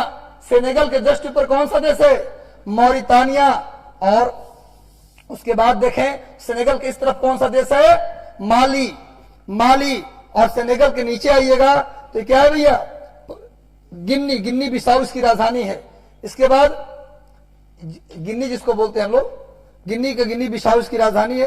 तो ये क्या है, इसकी बाउंड्री पे है। तो सेनेगल, इसी के बगल में आइवरी कोस्ट भी है, आइवरी कोस्ट भी इसी के बगल में। ये पश्चिम अफ्रीका का देश है सेनेगल, जो जीता है Africa cup Nations football tournament.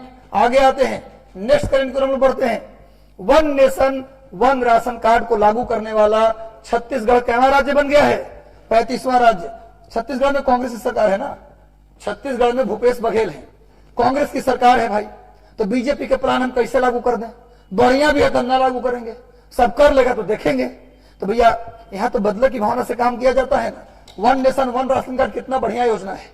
आप पूरे भारत में राशन कार्ड बनवाए, पटना में राशन कार्ड बनवाए, लखनऊ में, आप चेन्नई जाते हैं तो चेन्नई में भी उस राशन कार्ड का इस्तेमाल आप कर सकते हैं। एक राशन कार्ड, कहीं भी जाइए आप उससे अनाज, गरीब है तो उठा सकते हैं। तो छत्तीसगढ़ राज्य one nation one ration card को हाल ही में लागू किया गया है। इस योजना को लागू करने वाला छत्तीसगढ़ भारत का 35वां राज्य बना। छत्तीसगढ़ की राजधानी रायपुर, छत्तीसगढ़ की राजधानी रायपुर। और छत्तीसगढ़ में भिलाई है, जहां द्वितीय पंचवर्षीय योजना, सेकेंड 5 ईयर प्लान के तहत क्या लगाया गया था, लोहा इस्पात उद्योग, लोहा इस्पात उद्योग, आयरन स्टील इंडस्ट्री। किसके मदद से, तो रूस के मदद से। नोट कर लीजिएगा, भिलाई, छत्तीसगढ़ में भिलाई है, जहां लोहा इस्पात उद्योग द्वितीय पंचवर्षीय योजना के दौरान लगाया गया था, रूस के मदद से। रायपुर इसकी राजधानी है, वहां कांग्रेस की सरकार है, और हाल ही में one nation one ration card launch किया है। अगला आइए, जयपुर, बहुत इंपॉर्टेंट, नोट कर लो, अभी तक का सबसे ज्यादा इंपॉर्टेंट करंट। जयपुर दुनिया का तीसरा सबसे बड़ा क्रिकेट स्टेडियम बनाया जाएगा। जयपुर में दुनिया का बन रहा है तीसरा सबसे बड़ा क्रिकेट स्टेडियम। दुनिया का तीसरा सबसे बड़ा क्रिकेट स्टेडियम कहां बन रहा है मेरे भाई, तो जयपुर में। और दुनिया का सबसे बड़ा क्रिकेट स्टेडियम कहां है, मोटेरा, अहमदाबाद में मोटेरा, जहां ट्रंप आए थे। नमस्ते ट्रंप का आयोजन किया गया था, याद होगा आपको। डोनाल्ड ट्रंप जो अभी पिछले राष्ट्रपति थे अमेरिका के, जब वो आए तो उनके सम्मान में नमस्ते ट्रंप कार्यक्रम कहां हुआ था, मोटेरा स्टेडियम में। ये दुनिया का सबसे बड़ा क्रिकेट स्टेडियम है, अहमदाबाद का मोटेरा क्रिकेट स्टेडियम। और दुनिया का दूसरा सबसे बड़ा क्रिकेट स्टेडियम कौन है भैया, मेलबर्न, ऑस्ट्रेलिया के मेलबर्न में दुनिया का दूसरा सबसे बड़ा क्रिकेट स्टेडियम है। और सबसे बड़ा कहां है, अहमदाबाद का मोटेरा में। और तीसरा कहां बन रहा है सबसे बड़ा, जयपुर में। दुनिया का तीसरा सबसे बड़ा क्रिकेट स्टेडियम कहां बन रहा है, जयपुर में। और दुनिया का सबसे ऊंचा क्रिकेट स्टेडियम कहां है, धर्मशाला, हिमाचल प्रदेश के धर्मशाला में। दुनिया का सबसे ऊंचा क्रिकेट स्टेडियम हिमाचल प्रदेश के धर्मशाला में। दुनिया का सबसे बड़ा स्टेडियम तो अहमदाबाद में मोटेरा स्टेडियम, दुनिया का दूसरा सबसे बड़ा तो मेलबर्न स्टेडियम, और तीसरा जयपुर, और सबसे ऊंचा धर्मशाला में, इसको भी नोट कर लेना। चलो आगे बढ़ते हैं, अगले करंट पर हम लोग आते हैं। मिशन इंद्रधनुष, आप जानते हो बच्चों के टीकाकरण, जो छोटे बच्चे हैं उनको आगे चल के कोई बीमारी न घेर ले, उनकी जीवन लंबी हो, वो पोषित हो, कुपोषित न हो, उनका शारीरिक और मानसिक विकास हो, इसके लिए सरकार के द्वारा एक टीकाकरण प्रोग्राम चलाया गया था 2014 में। नोट कर लो, इंद्रधनुष प्रोग्राम की शुरुआत 25 दिसंबर 2014, जल्दी नोट करो, 25 दिसंबर 2014, जिस समय इसे शुरुआत किया गया था उस समय स्वास्थ्य और परिवार कल्याण मंत्री कौन थे? हर्षवर्धन, डॉक्टर हर्षवर्धन। जिस समय, आज नहीं बोल रहा हूं, जिस समय शुरू की गई थी इंद्रधनुष योजना 25 दिसंबर 2014 को, उस समय स्वास्थ्य मंत्री थे डॉक्टर हर्षवर्धन। अभी उसका चौथा मिशन शुरू हो चुका है। Cava mission? इंद्रधनुष 1, 2, 3 हो चुका। अब कैवा मिशन शुरू हुआ है? चौथा। इसके तहत भारत के 416 जिलों को कवर किया जाएगा। भारत के मिशन इंद्रधनुष 4.0 के तहत भारत के 416 जिलों को कवरेज मिलेगा। जल्दी नोट कर लो। अब मिशन इंद्रधनुष की शुरुआत कब की गई? नोट कर लो, 25 दिसंबर 2014 को। और नोट कर लो किस लिए चलाया गया? बच्चों के टीकाकरण, बच्चों को वैक्सीनेशन देने के लिए, बच्चों के टीकाकरण के लिए मिशन इंद्रधनुष ये चौथा प्रोग्राम है। पहला प्रोग्राम कब शुरू किया गया? 25 दिसंबर 2014 को। जब शुरू किया गया था उस समय स्वास्थ्य मंत्री कौन थे? डॉक्टर हर्ष, उस समय थे, आज नहीं की बात कर रहा हूं। अब आइए next, artificial intelligence. Artificial intelligence आधारित एक जॉब पोर्टल बनाया गया है। आर्टिफिशियल इंटेलिजेंस, आप जानते हैं एआई मतलब ऐसा कोई मशीन जो इंसानों की तरह बिहेव करे, उसे क्या बोलते हैं? Artificial intelligence. ऐसा दिमाग जो आर्टिफिशियली तैयार किया गया है, ऐसा माइंड, ऐसा क्या दिमाग जो कृत्रिम रूप से तैयार किया गया है, उसी को हम बोलते हैं आर्टिफिशियल इंटेलिजेंस। उस पर आधारित एक जॉब पोर्टल तैयार किया गया है। नोट कर लो, उसका नाम है स्वराजोबिलिटी। स्वराजोबिलिटी। इस एआई आधारित artificial intelligence based job portal का नाम क्या दिया गया है? स्वराजोबिलिटी। ये किसके लिए शुरू किया गया मेरे भाई? दिव्यांग लोगों के रोजगार के लिए। किसने तैयार किया है? तो IIT Hyderabad, IIT Indian institute of technology, भारतीय प्रौद्योगिकी संस्थान हैदराबाद का चित्र मैंने दिया है। ये भारतीय प्रौद्योगिकी संस्थान हैदराबाद का चित्र है। इसी ने डेवलप किया है दिव्यांग के लिए, फिजिकली हैंडीकैप्ड लोगों के लिए एक पोर्टल शुरू किया गया है आर्टिफिशियल इंटेलिजेंस बेस्ड। उसका नाम है स्वराजोबिलिटी। स्वराजोबिलिटी नोट कर लो, किसने बनाया है? आईआईटी हैदराबाद। अब बात आई हैदराबाद की तो आपको याद होगा स्टैच्यू ऑफ इक्वालिटी, समानता की मूर्ति। हाल ही में मोदी जी ने क्या किया है? रामानुजाचार्य की 216 फीट भी याद रखो, 216 फीट ऊंची मूर्ति का स्टैच्यू ऑफ इक्वालिटी का उद्घाटन हाल ही में रामानुजाचार्य के द्वारा हैदराबाद में किया गया है। हैदराबाद तेलंगाना की राजधानी है और मूसी नदी के किनारे है। हैदराबाद किस नदी के किनारे है भाई? मूसी नदी के किनारे है। मूसी, हैदराबाद मूसी नदी के किनारे है। हैदराबाद और सिकंदराबाद को जुड़वा नगर कहते हैं। हैदराबाद और सिकंदराबाद को ट्विन सिटी, जुड़वा नगर कहते हैं। और हैदराबाद में 4 मीनार है। 4 मीनार कहां है? हैदराबाद। क्वेश्चन आ सकता है 4 मीनार कहां है? हैदराबाद। स्टैच्यू ऑफ इक्वालिटी कहां है? हैदराबाद। किसकी मूर्ति है वो? रामानुजाचार्य की। रामानुजाचार्य के फिलॉसफी का नाम क्या है? रामानुजाचार्य के दर्शन का नाम क्या है? तो विशिष्टाद्वैत। विशिष्टाद्वैत रामानुजाचार्य के दर्शन का नाम है। कितनी ऊंची मूर्ति है? 216 फीट। सिकंदराबाद हैदराबाद को क्या बोलते हैं? क्या बोलते हैं? जुड़वा नगर। और किस नदी के किनारे है? मूसी नदी। और क्या डेवलप किया है आईआईटी हैदराबाद ने?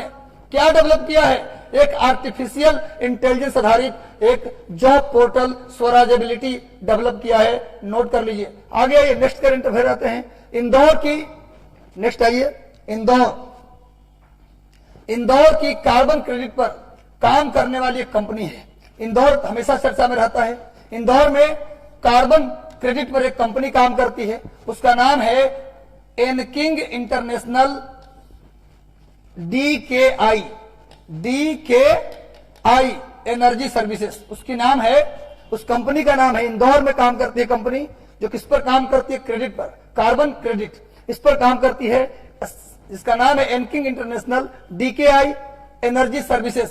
ये यूनिकॉर्न कंपनी ग्रुप में शामिल हो गया है। यूनिकॉर्न ग्रुप क्या होता है? ऐसी कंपनी जिसका मार्केट वैल्यू, बाजार मूल्य किसके बराबर हो जाए मेरे भाई, $1 बिलियन। जिस कंपनी के मार्केट वैल्यू $1 बिलियन हो जाता है उसे हम यूनिकॉर्न कंपनी बोलते हैं। उसे क्या बोलते हैं? यूनिकॉर्न कंपनी किसे बोलते हैं? जिसका बाजार मूल्य, मार्केट वैल्यू $1 बिलियन हो जाए। अभी इंदौर की एक कंपनी है एनकिंग इंटरनेशनल डीकेआई एनर्जी सर्विसेज, इसे मिला है यूनिकॉर्न कंपनी का दर्जा, क्योंकि इसका बाजार वैल्यू $1 बिलियन हो गया है। इंदौर जब आ गया तो याद रखो, भारत का पहला वाटर सरप्लस सिटी, भारत का पहला वाटर सरप्लस सिटी बताया था। किसको बनाया गया है? इंदौर को। अब भारत का पांचवी बार सबसे स्वच्छ शहर, भारत का पांचवी बार सबसे क्लीनेस्ट सिटी कौन बना है भाई? तो इंदौर। और इंदौर पहला भारत का शहर है जो वाटर सरप्लस सिटी बना। कई बार बोल चुका हूं, भूल गए तो कान पकड़ेंगे। आगे बढ़ते भाई। नेक्स्ट अगला करंट है, हाल ही में मेघालय के मुख्यमंत्री कर्नाड संगमा ने शिलोंग टेक पार्क का उद्घाटन किया है। सामने देखो, शिलोंग टेक पार्क का फोटो मैंने दे दिया है। टेक पार्क का मतलब technology park, Shillong technology park. ये शिलोंग, मेघालय की राजधानी शिलोंग में बनाया गया है। किसने उद्घाटन किया है? कर्नाड संगमा ने उद्घाटन किया है। ये किस पार्टी से जुड़े हुए हैं? National People's Party, NPP. और बता दें कि हाल ही में नेशनल पीपुल्स पार्टी को भारत के नेशनल पार्टी का क्या मिला है? दर्जा। ये भारत का 8वां नेशनल पार्टी बन गया। ये भी नोट कर लो, भारत में कुल कितने नेशनल पार्टी हैं? 8। और अभी 8वां कौन बना है?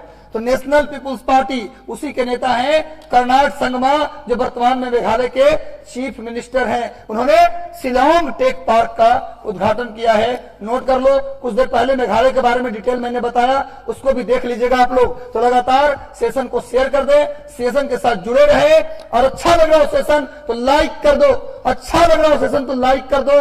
और लगातार हर एक ग्रुप में, हर एक मित्रों के पास, सारे फ्रेंड के पास इसे शेयर कर दीजिए, ताकि अधिक से अधिक इस रोशनी से प्रकाशित हो सके। चलो भैया, हाल ही में 1500 करोड़ की लागत से पीएम डिवाइन योजना शुरू की गई है। पीएम डिवाइन योजना, इसको शुरू किया है माननीय वित्त मंत्री निर्मला रामन।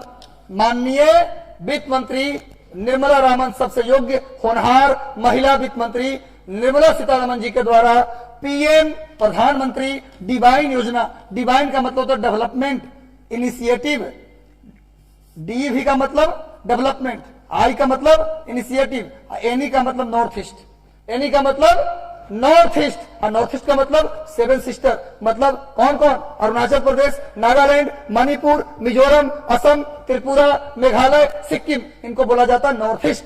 तो नॉर्थ ईस्ट के डेवलपमेंट के लिए पीएम डिवाइन, डिवाइन का फुल फॉर्म मैंने बताया क्या? Development initiatives for north east, development initiative for north east, यानी उत्तर पूर्व के जो 8 राज्य हैं उनके डेवलपमेंट के लिए डिवाइन योजना किसने शुरू की है?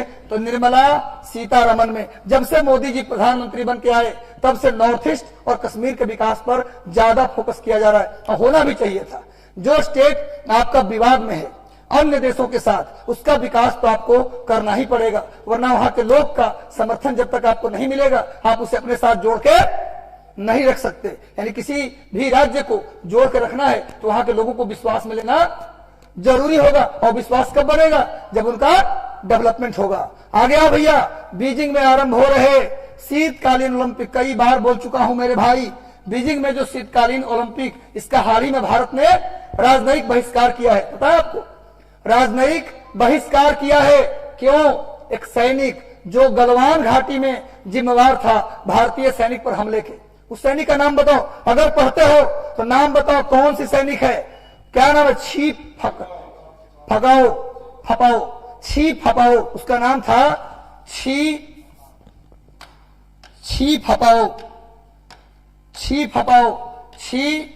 फपाओ। भूल रहे हो तुम लोग? इसको धमा दिया था बैटन रिले। चीन ने इस ओलंपिक में बैटन रिले दे दिया था इसको। इससे भारत नाराज हो गया। भारत ही नहीं, अमेरिका, ऑस्ट्रेलिया सब नाराज हो गए और शीतकालीन ओलंपिक का क्या कर दिए?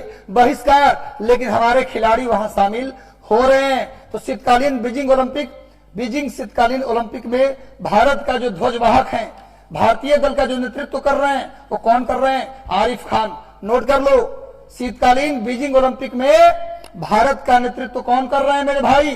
तो आरिफ खान जी कर रहे हैं। सामने में आरिफ खान ये भारत के नेतृत्व करते नजर आ रहे हैं। देखिए, लिख लीजिए, शीतकालीन बीजिंग ओलंपिक में भारत का नेतृत्व कौन करता है? कौन कर रहा है भाई? तो ये आरिफ खान जी कर रहे हैं। नोट कर लो, इस बार ओलंपिक का शुभंकर, ये भी नोट कर लो, बीजिंग शीतकालीन ओलंपिक का शुभंकर कौन है? शुभंकर कौन है भैया? तो बिग डवेन डवेन। नोट कर लो, big Dwayne Dwayne, big Dwayne Dwayne, ये शुभंकर है। बीजिंग शीतकालीन ओलंपिक, बीजिंग विंटर ओलंपिक के शुभंकर है बिग डवेन डवेन। और इसका नेतृत्व भारतीय दल में कौन कर रहा है? आरिफ खान। आरिफ खान भारतीय दल का नेतृत्व कर रहे हैं। जल्दी से आते हैं नेक्स्ट, अगला करंट अफेयर है, टाटा सन्स के अध्यक्ष का कार्यकाल बढ़ा दिया गया है। टाटा सन्स, टाटा की एक कंपनी है, टाटा की से जुड़ा हुआ एक कंपनी है टाटा सन्स, उसके अध्यक्ष के कार्यकाल, जो उनके अध्यक्ष है एन चंद्रशेखरन, इनके कार्यकाल को 5 वर्ष के लिए क्या कर दिया गया? फिर से बढ़ा दिया गया। टाटा सन्स के अध्यक्ष हैं एन चंद्रशेखरन। सामने में इनका पिक मैंने दिया है, सामने में पिक दिया है, देख लो। इनका कार्यकाल अगले 5 वर्ष के लिए क्या कर दिया गया है? बढ़ा दिया गया है। टाटा सन्स के चेयरमैन एन चंद्रशेखरन के कार्यकाल को 5 वर्ष के लिए इंक्रीज कर दिया गया है। नोट कर लो। और आप जानते हैं कि असम रत्न पुरस्कार इस बार जो है, असम रत्न पुरस्कार रतन टाटा को दिया गया है। असम रत्न पुरस्कार, नोट कर लो, असम के भारत रत्न के तर्ज पर असम सरकार ने बनाया है असम रत्न। असम रत्न पुरस्कार किसे दिया गया है? तो रतन टाटा को, जो टाटा के चीफ हैं। चलिए, दुनिया का सबसे बड़ा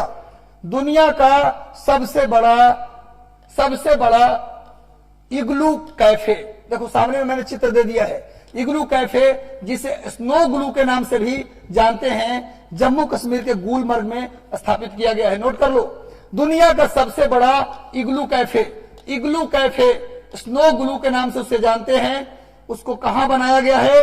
कश्मीर के गुलमर्ग, बड़ी खूबसूरत जगह है गुलमर्ग। जो है ना, मिडिल हिमालय में एक हिल स्टेशन है, मध्य हिमालय का एक हिल स्टेशन है गुलमर्ग, जो जम्मू कश्मीर में है। वहां बनाया गया है इग्लू कैफे। इग्लू क्या होता है? इग्लू होता है बर्फ का बना हुआ घर। देखो, जो लोग बर्फीले क्षेत्रों में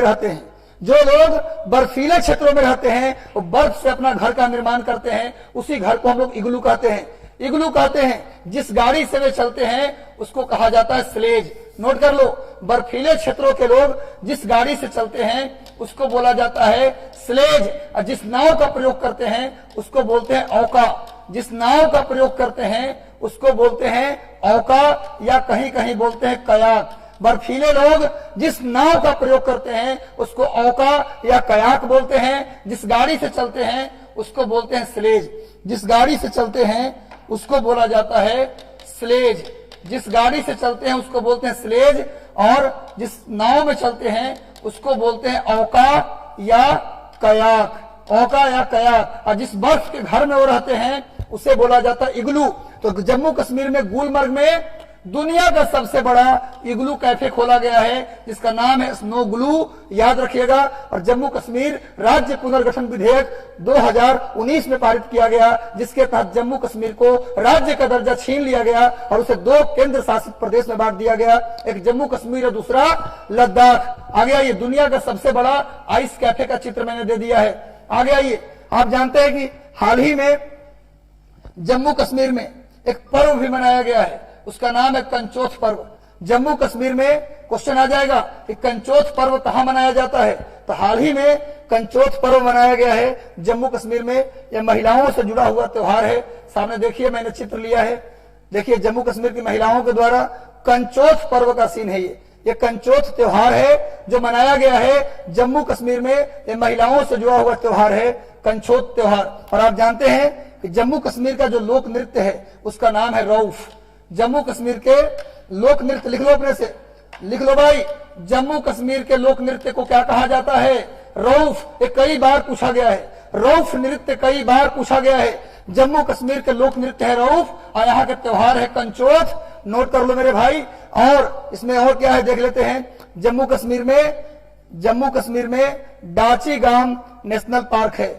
जम्मू कश्मीर में क्या है भाई, सलीम अली पक्षी विहार और डाची गांव नेशनल पार्क, इसके अलावा डल झील, वूलर झील, शेषनाग झील और बेरीनाग झील, ये सब कहां है, जम्मू कश्मीर में। वूलर झील भारत की सबसे बड़ी मीठे पानी की झील है, ये भी नोट कर लो। वूलर झील भारत की सबसे बड़ी मीठे पानी की झील है। और डल झील में हाल ही में तैरता हुआ एक मूवी थिएटर बनाया गया है, open sky floating movie centre बनाया गया है हाल ही में डल झील में, मैंने बताया था। और वूलर झील भारत की सबसे बड़ी झील है। और बेरीनाग झील से निकलती है झेलम नदी।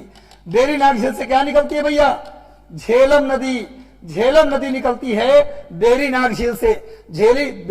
झेलम नदी बेरीनाग झील से निकलती है।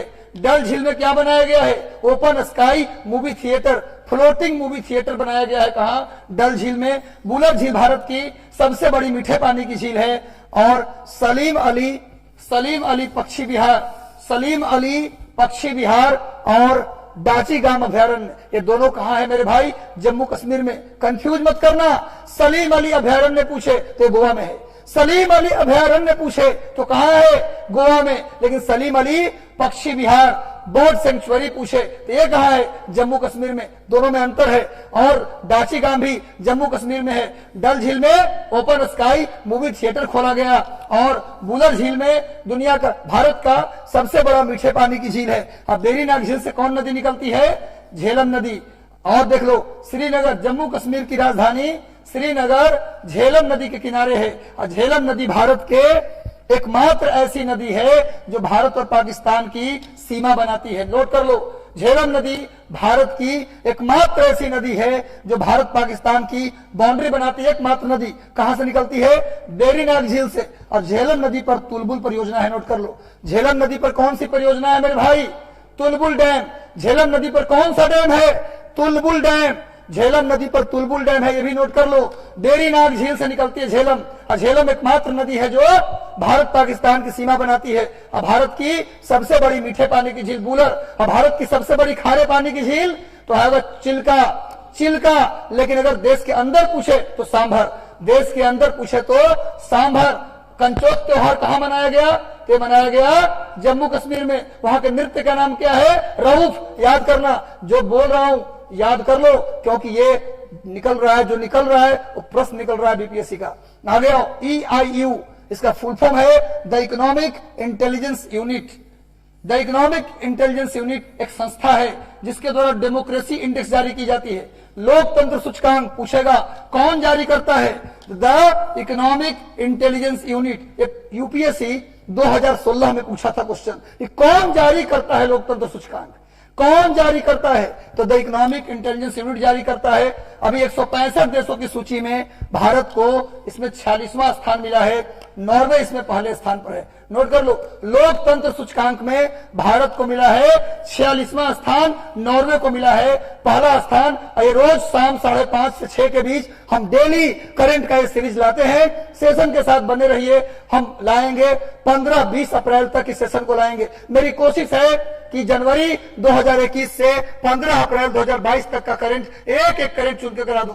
कल से 10 से 15 क्वेश्चन बिहार स्पेशल भी डालेंगे करंट अफेयर का। बिल्कुल सेशन से जुड़े रहिए। सेशन अगर अच्छा लग रहा हो तो सेशन को लाइक कर दीजिए, और कम से कम एक लड़का 10 लड़के को शेयर भी करेगा ताकि अधिक से अधिक लोगों तक पहुंच सके। तो लोकतंत्र सूचकांक में 165 देशों में भारत कहां है, 46वां। और दुनिया में पहला कौन है, नॉर्वे। और नॉर्वे की राजधानी ओस्लो। नॉर्वे की राजधानी ओस्लो। और ओस्लो से क्या दिया जाता है, ओस्लो से क्या दिया जाता है, क्या दिया जाता है, शांति का नोबेल पुरस्कार। शांति का नोबेल प्राइज, पीस का नोबेल प्राइज कहां से दिया जाता है, नॉर्वे की राजधानी ओस्लो से। चलिए, ESPN Cricinfo award, ESPN Cricinfo best captain of the year 2022 का अवार्ड केन विलियमसन, न्यूजीलैंड के कप्तान है। न्यूजीलैंड के कैप्टन केन विलियमसन को captain of the year award 2022 किसने दिया है, ESPN Cricinfo award. ESPN क्रिक इन्फो की तरफ से best captain of the year award Kane Williamson को मिला है। सामने देख लो, केन विलियमसन का चित्र है, सलामी बल्लेबाज। देखिए सामने केन विलियमसन है। न्यूजीलैंड को कई मैच जिताया इन्होंने, ये समझिए कि एक तरह से विराट कोहली है वहां के। यानी न्यूजीलैंड के केन विलियमसन को बेस्ट कैप्टन का अवार्ड ESPN क्रिक इन्फो ने दिया है। नेक्स्ट आइए, कॉल कॉलिंग, ये इंग्लैंड क्रिकेट टीम के कैप चुने गए हैं, कोच चुने गए हैं। कॉल कॉलिंग, ये इंग्लैंड क्रिकेट टीम के क्या चुने गए हैं, मेन कोच। कॉल कॉलिंग को इंग्लैंड के क्रिकेट टीम का कोच चुना गया है, नोट कर लीजिए। नेक्स्ट करंट को हम लोग आते हैं। अगला करंट आईपीएल से बड़ा चर्चा में है ना। लोग कह रहे हैं एक बिहारी सब पर भारी। कैसे भैया? तो ईशान किशन खूब चर्चा में है।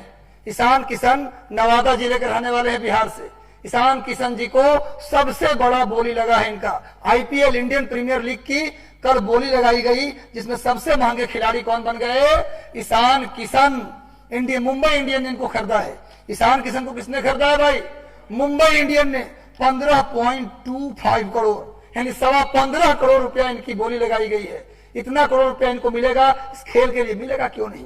रिलायंस ग्रुप के पास है भैया ये टीम। पैसा किनके पास है?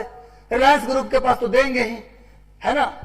कुबेर के पास टीम है, तो कुबेर की टीम में जाइएगा तो जाहिर सी बात है कि ज्यादा मिलेगा। समुद्र से अगर एक बाल्टी भी निकलेगा तो 15 करोड़ निकलेगा, और गरीब से अगर पूरा क्या निकाल दे, टब निकाल दे, तब भी 10 रुपया निकलेगा। तो भैया सबसे महंगे खिलाड़ी ईशान किशन और दूसरे सबसे महंगे खिलाड़ी श्रेयस अय्यर हैं, जिनको केकेआर ने खरीदा है। किसने खरीदा भैया? केकेआर ने खरीदा है श्रेयस अय्यर को। ये 12.25 करोड़ रुपए में खरीदाए हैं। और ये देखिए सामने जिनकी जिनकी बोली लगी, उसमें सबसे टॉप पे मैंने रखा है किनको? ईशान किशन और श्रेयस अय्यर। ये मुंबई इंडियन के लिए खरीदे गए हैं 15.25 करोड़। आइए ये 12.25 12.25 में श्रेयस अय्यर, केकेआर शाहरुख खान की कंपनी उसने इनको खरीदा है। आगे आइए, हाल ही में पश्चिम बंगाल के राज्यपाल, ये देखो बहुत इंपॉर्टेंट है ये करंट। मुझे लगता है कि अभी तक के सेशन का बहुत ज्यादा इंपॉर्टेंट है। इसलिए इंपॉर्टेंट है कि ममता दीदी और वहां के राज्यपाल जगदीप धनखड़ ये आपस में भिड़ते रहते हैं आपस में दोनों। ममता दीदी का आरोप है कि धनखड़ साहब पश्चिम बंगाल के राज्यपाल नहीं है, ये भाजपा के राज्यपाल है। हमेशा हमारे खिलाफ कुछ न कुछ करते हैं, फिर कुछ न कुछ कर दिए हैं। ये हरियाणा के रहने वाले हैं। जगदीप धनखड़ ये हरियाणा राज्य के बीजेपी के नेता हैं, वर्तमान में बंगाल के राज्यपाल हैं। अब बंगाल के मुख्यमंत्री साहब कौन हैं? ये है ममता बनर्जी। और इनके जो अलापन बंदोपाध्याय मुख्य सचिव थे, कुछ दिन पहले वो भी चर्चा में थे। ये क्यों चर्चा में, नोट कर लो। इसके लिए कॉन्स्टिट्यूशनल प्रोविजन भी मैंने दे दिया है। अभी जगदीप धनखड़ साहब ने क्या किया है, पश्चिम बंगाल के जो विधानसभा है उसके सत्र को इन्होंने क्या कर दिया है, अनिश्चित काल के लिए आसान नहीं होगा। यहां पर 17 अवसान होगा। 17 अवसान मतलब होता है सत्र का अंत कर दे। नोट कर लो, 17 अवसान कर दिया है। जगदीप धनखड़ ने क्या किया है आप जानते हैं ना। आप जानते हैं कि साल में 3 सत्र होते हैं। साल में 3 सत्र होते हैं, याद रखना। साल में कितने सत्र होते हैं? 3।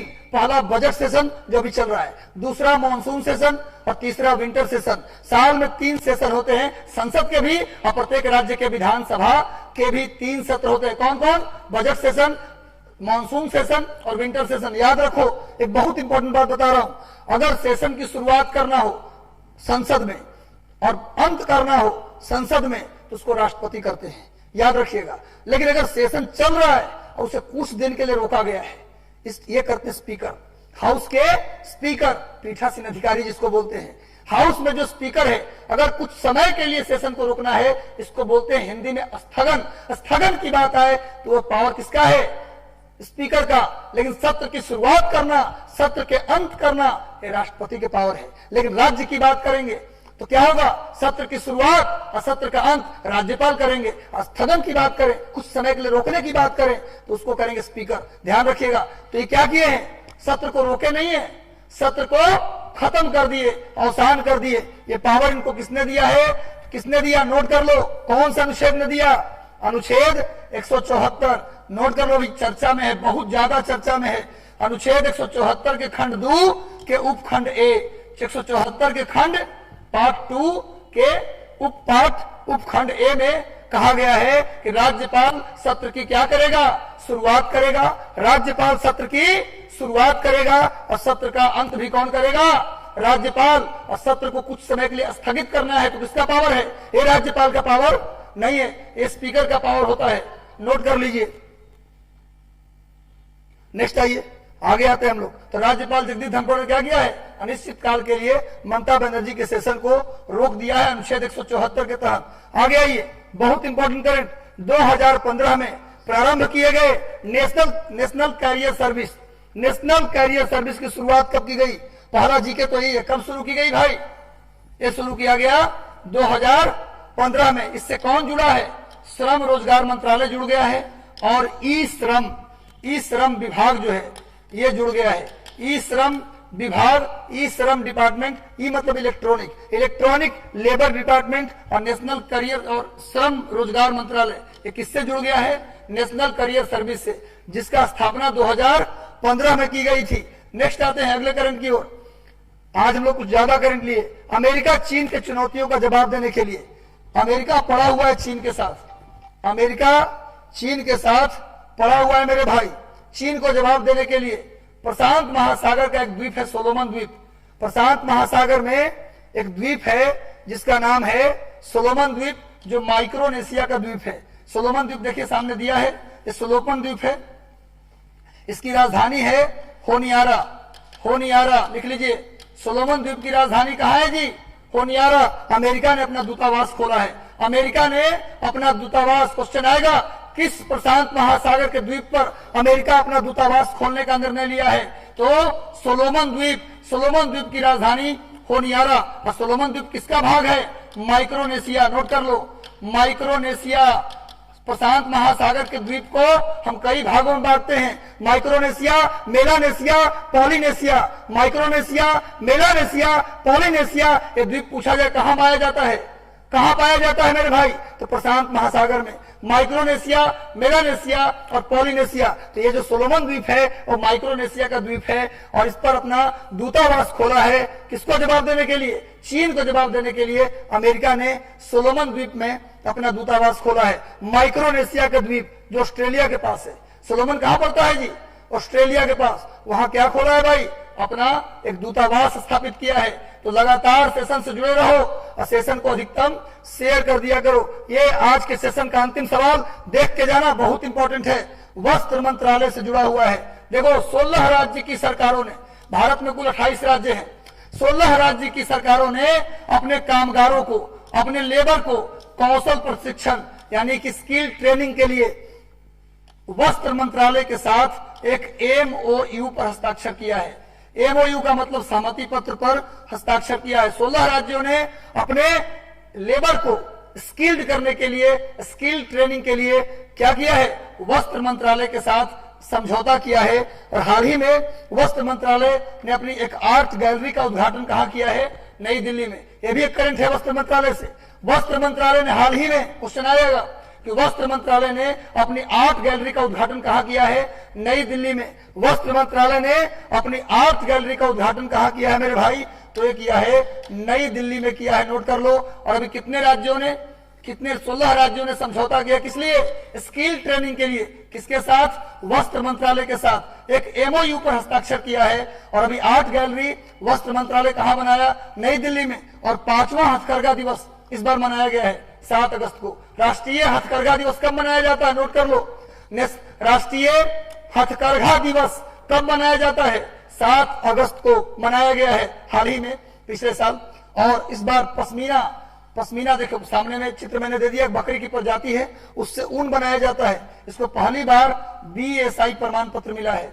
BIS प्रमाण पत्र प्राप्त करने वाला कौन सा उत्पाद अभी हाल ही में शामिल हुआ है? तो पश्मीना। नोट कर लो, पश्मीना उत्पाद को, पश्मीना जो बकरी की प्रजाति है उसके उत्पाद से जो ऊन बनाया जाता है उसको क्या मिला है? BSI सर्टिफिकेशन, BSI प्रमाण पत्र मिला है। ये भी नोट कर लीजिए। तो कैसा लगा सेशन आज का? आज का सेशन कैसा लगा? जितने लोग देख रहे हैं सभी लोग बारी बारी से कमेंट कर दो कैसा लगा। और सेशन अच्छा लगा तो लाइक कर दो और कमेंट करना जरूरी है। लाइक कर दो और कमेंट कर दो कैसा लगा सेशन। और कोई सुझाव हो तो जरूर आप दे दें। और एक लड़के, कम से कम 10-20 लड़कों को शेयर करो ताकि अधिकतम लोग इसका फायदा उठा सके। इसी एनर्जी के साथ रोज शाम 5:30 से 6 के बीच हम लाइव आते रहेंगे और आपकी करंट को बेहतर से बेहतर बनाने के लिए काम करते रहेंगे। चैनल पर अगर नए हैं तो सब्सक्राइब कर लीजिए, बेल आइकन दबा दीजिए ताकि सारा नोटिफिकेशन आपको मिलता रहे। और मिशन आईएएस, मिशन 50 आईएएस के टेलीग्राम चैनल से भी आप जुड़ जाएं ताकि ये मटेरियल आपको मिल जाए। धन्यवाद, थैंक यू। इसी तरह सहयोग और प्यार बनाए रखें। Thank you.